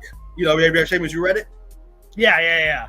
Bro, I was so happy seeing him back. I was like, yes, and yeah, I mean, great art, obviously, great art, and yeah, man, it's just like it was a really dope issue, and like it was pretty much just Moon Knight going after Fairchild, and then Fairchild sending some of foes that Moon Knight has fought in the past after him, and his midnight mission. So it was a really dope, action-packed issue that's gonna set up fucking Zodiac coming back. Yes, let's go. I'm so interested with that. I'm excited he's back, baby. I was missing him. Ro, have you read any of the Moon Knight stuff at all? You should. It's great. No, I need to read the new stuff. I read the one run that I can't remember the artist that was on it, but it came out a few years ago by this point. I can't remember now, but that's like my last exposure to Moon Knight, honestly. I heard this new run is really good though. Listen, Jed McKay doing Moon Knight, Vengeance of Moon Knight, and Moon Knight Fist of Conscience has been the best Moon Knight shit ever. Like it's so good. It has not missed at all, and that's why even though like Jed McKay is getting milked by Marvel to do like Age of Revelation and like a bunch of other books, like because ever since Kate's left, he's been Marvel's golden boy, but like I'm just like, as long as he continues to do this, I'm fine with it. Like right. This book cannot be touched by any other art writer right now. Like he's killing it. But yeah, man. So that's gonna be my recommendation, man. Moon Knight number 10, Fist of Conscience number 10, and also this is like celebrating 50 years of Moon Knight. So this is it's great, man. Yeah, 50 fucking years of this amazing ass character. Yeah. Let's go. Seamus, man, you got a recommended you want to give the people? Yeah, I just caught up on this today, actually, at work. I'm throwing out there Kieran Gillen's The Power Fantasy. Yes, sir. I just caught up on the most recent issue. It's been an interesting book. There's a lot going on in it. There's definitely it's a little dense, and I have some issues with it, but I think by and large it is a very entertaining book. It's a very interesting book. The art by Caspar Wingard is oh, it's just so good. Beautiful. The ideas in this book, they feel very, very Watchmen-esque. I told you that when we did our best. I understand what you meant by that. It feels like what I could describe it as is if Watchmen were not like DC pastiches, and if it was like the Watchmen were X-Men pastiches, where it feels far more like X-Men Watchmen than like DC Watchmen. But yeah, it's definitely very interesting. The newest issue had a twist that I was like, whoa, I wasn't seeing that one coming. But don't tell me, I'm behind. No, Santa Claus is real. That's it. Oh shit! I mean, that's obvious. That's obvious though. He's like a prolific sexual harasser. He's like the 8th atomic. Yeah, he's the strongest one. That's crazy. If only that were true. But yeah. I mean, if you read Chainsaw Man, that's just Chainsaw Man. That's an arc in Chainsaw Man. But yeah, no, it's hard to describe like without spoiling stuff, but it is if you are really into very esoteric books about superheroes and powers, like a Watchmen, like an Absolute Martian Manhunter, this is definitely right up your alley. You know, the whole, we just got the whole reveal of what happened during the second summer of Love, which I was very excited about because they kept talking about it, and I was like, motherfucker, when are you gonna show me it? You showed me the crater in Europe like 40 times, man. I want to see how it got there. And then when they were explaining how it got there, I was like, wow, this is actually very interesting, and I'm actually locked in as if I don't already know how this ends. But yeah, very good, very interesting. I like Kieran Gillen's work on the X-Men, and this feels very much like that. So, and yeah, for me, I mean, this was my third pick. This was my third. No, my second actually. It was my second best book of last year. I thought this book was incredible. I read the first 5 issues. Love it. Yeah, very esoteric, very Watchmen. Again, I would say my only issue with it is that there's not, if you are someone who needs like a center grounded character or someone who is like the main character, you're not gonna get it here. You're not gonna get that. It is very much a group book of let's watch all these characters kind of make not very great decisions, but you're also kind of like, I don't really know what I would do there either. So that's where kind of like the intrigue comes in. So yeah, it's definitely one of those books where if you're looking for a character who's the main character or a main character arc, you're not really going to get that. And sometimes that irks me, but I think the world and power system is interesting enough that it kind of gets you locked into where they're going with it. But yeah, man, it's great recommendation, Mikey. I finally got around to it, and I was like, listen, man, I'm winning, bro. This Radiant Black, I'm winning. Know what I mean? Bro, have you checked this book out at all? It looks good. I definitely am gonna take this recommendation now. That's for sure. It's great. It's really good. What company is it with? Image. Image. Okay. Yeah. Yep. But yeah. So Power 10. What's up? Holy shit! We totally forgot an announcement. What's up? Marvel DC crossovers. Oh yeah. Shit. Yeah, I forgot about those. Real quick. The only new one they announced was Green Lantern Rocket Raccoon by Al Ewing. That I didn't know. That's awesome. They announced that, and then they released that Frank Miller cover with Dark Knight Returns Batman and Old Man Logan. That looked cool. Yeah, it will. Yeah. You want me to pull it up? Yeah, if you want. Yeah, go ahead. Yeah, it was the DC Marvel crossover Frank Miller. Yeah, because I saw it, I was like, I don't know how I feel about this. I like it. I think if you don't like Frank Miller's art, you will not survive the winter. Oh, okay. Actually, no, wait, I didn't see this one. Okay, never mind. I saw a different cover. Let's see. Let me just stop screen sharing that for a second and pull that up. Yeah, this looks not bad actually. I was expecting worse. Yeah, this is what it looks like. Frank Miller. Looks cool. Looks cool. It's not bad. Not right. bad, People Yeah. shitting on this, and I'm like, you guys are suck. He's kind of slowly redeeming himself from that Wolverine cover he did like 2 years ago. So that's what I'm saying. This actually looks like a good Frank Miller cover, and people are still shitting on it because it doesn't look exactly like it did when in like fucking 1984. Like, of course not, dude.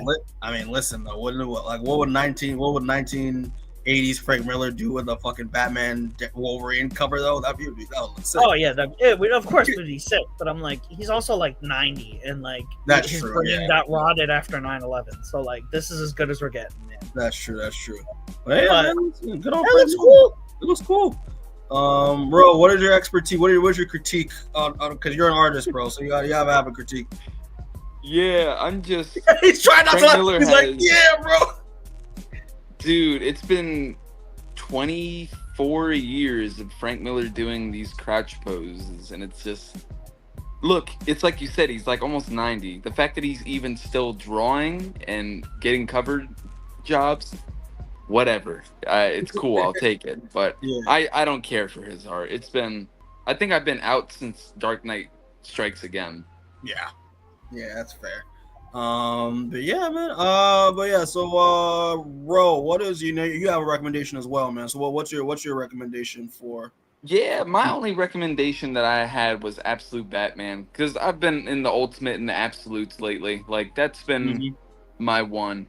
And like I said earlier, it's interesting how they're redoing roles for certain characters, but some of them stay the same, like Harvey Bullock still being corrupt, Black Mask still being a crime boss, and Deathstroke being a assassin still. Like, I would like a little bit more variation, but I think with Batman being as crazy as he is and the villains being as wild, it's definitely giving me more to celebrate than to criticize.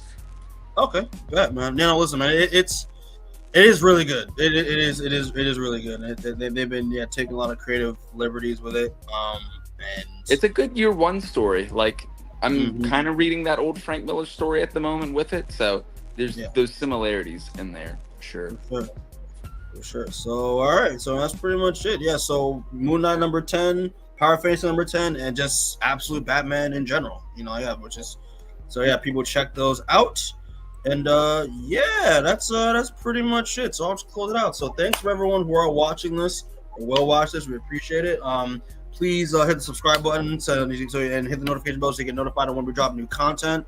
If anyone in the comments has any announcements or anything from San Diego Comic-Con that we haven't talked about that they want to mention, put in the comment section down below. People, and also be on the lookout for our review for Fantastic Four First Steps. Hopefully it's going to come out Wednesday, because I'm seeing it Tuesday. They've already seen it, so be on the lookout for it this week. And also there's some other stuff. Cause got some maybe an interview cooking. Potentially. I do want to maybe get back to doing some books again, because we haven't done that in a while. Just real quick, check out our Superman review that we did 2 weeks ago. That was really fun. Check out Ironheart review, our interview with Greg Anderson at Lycée. Check out our Deadly Class stuff, Transformers, the clips, rest interviews, the reactions. We put a lot of hard work into what we do, so we're happy that we know y'all are digging it and checking out all of our stuff. And we appreciate y'all. And as always, get home safe. Love y'all. Appreciate y'all. And we'll catch y'all next one. All right. Peace. Take it easy.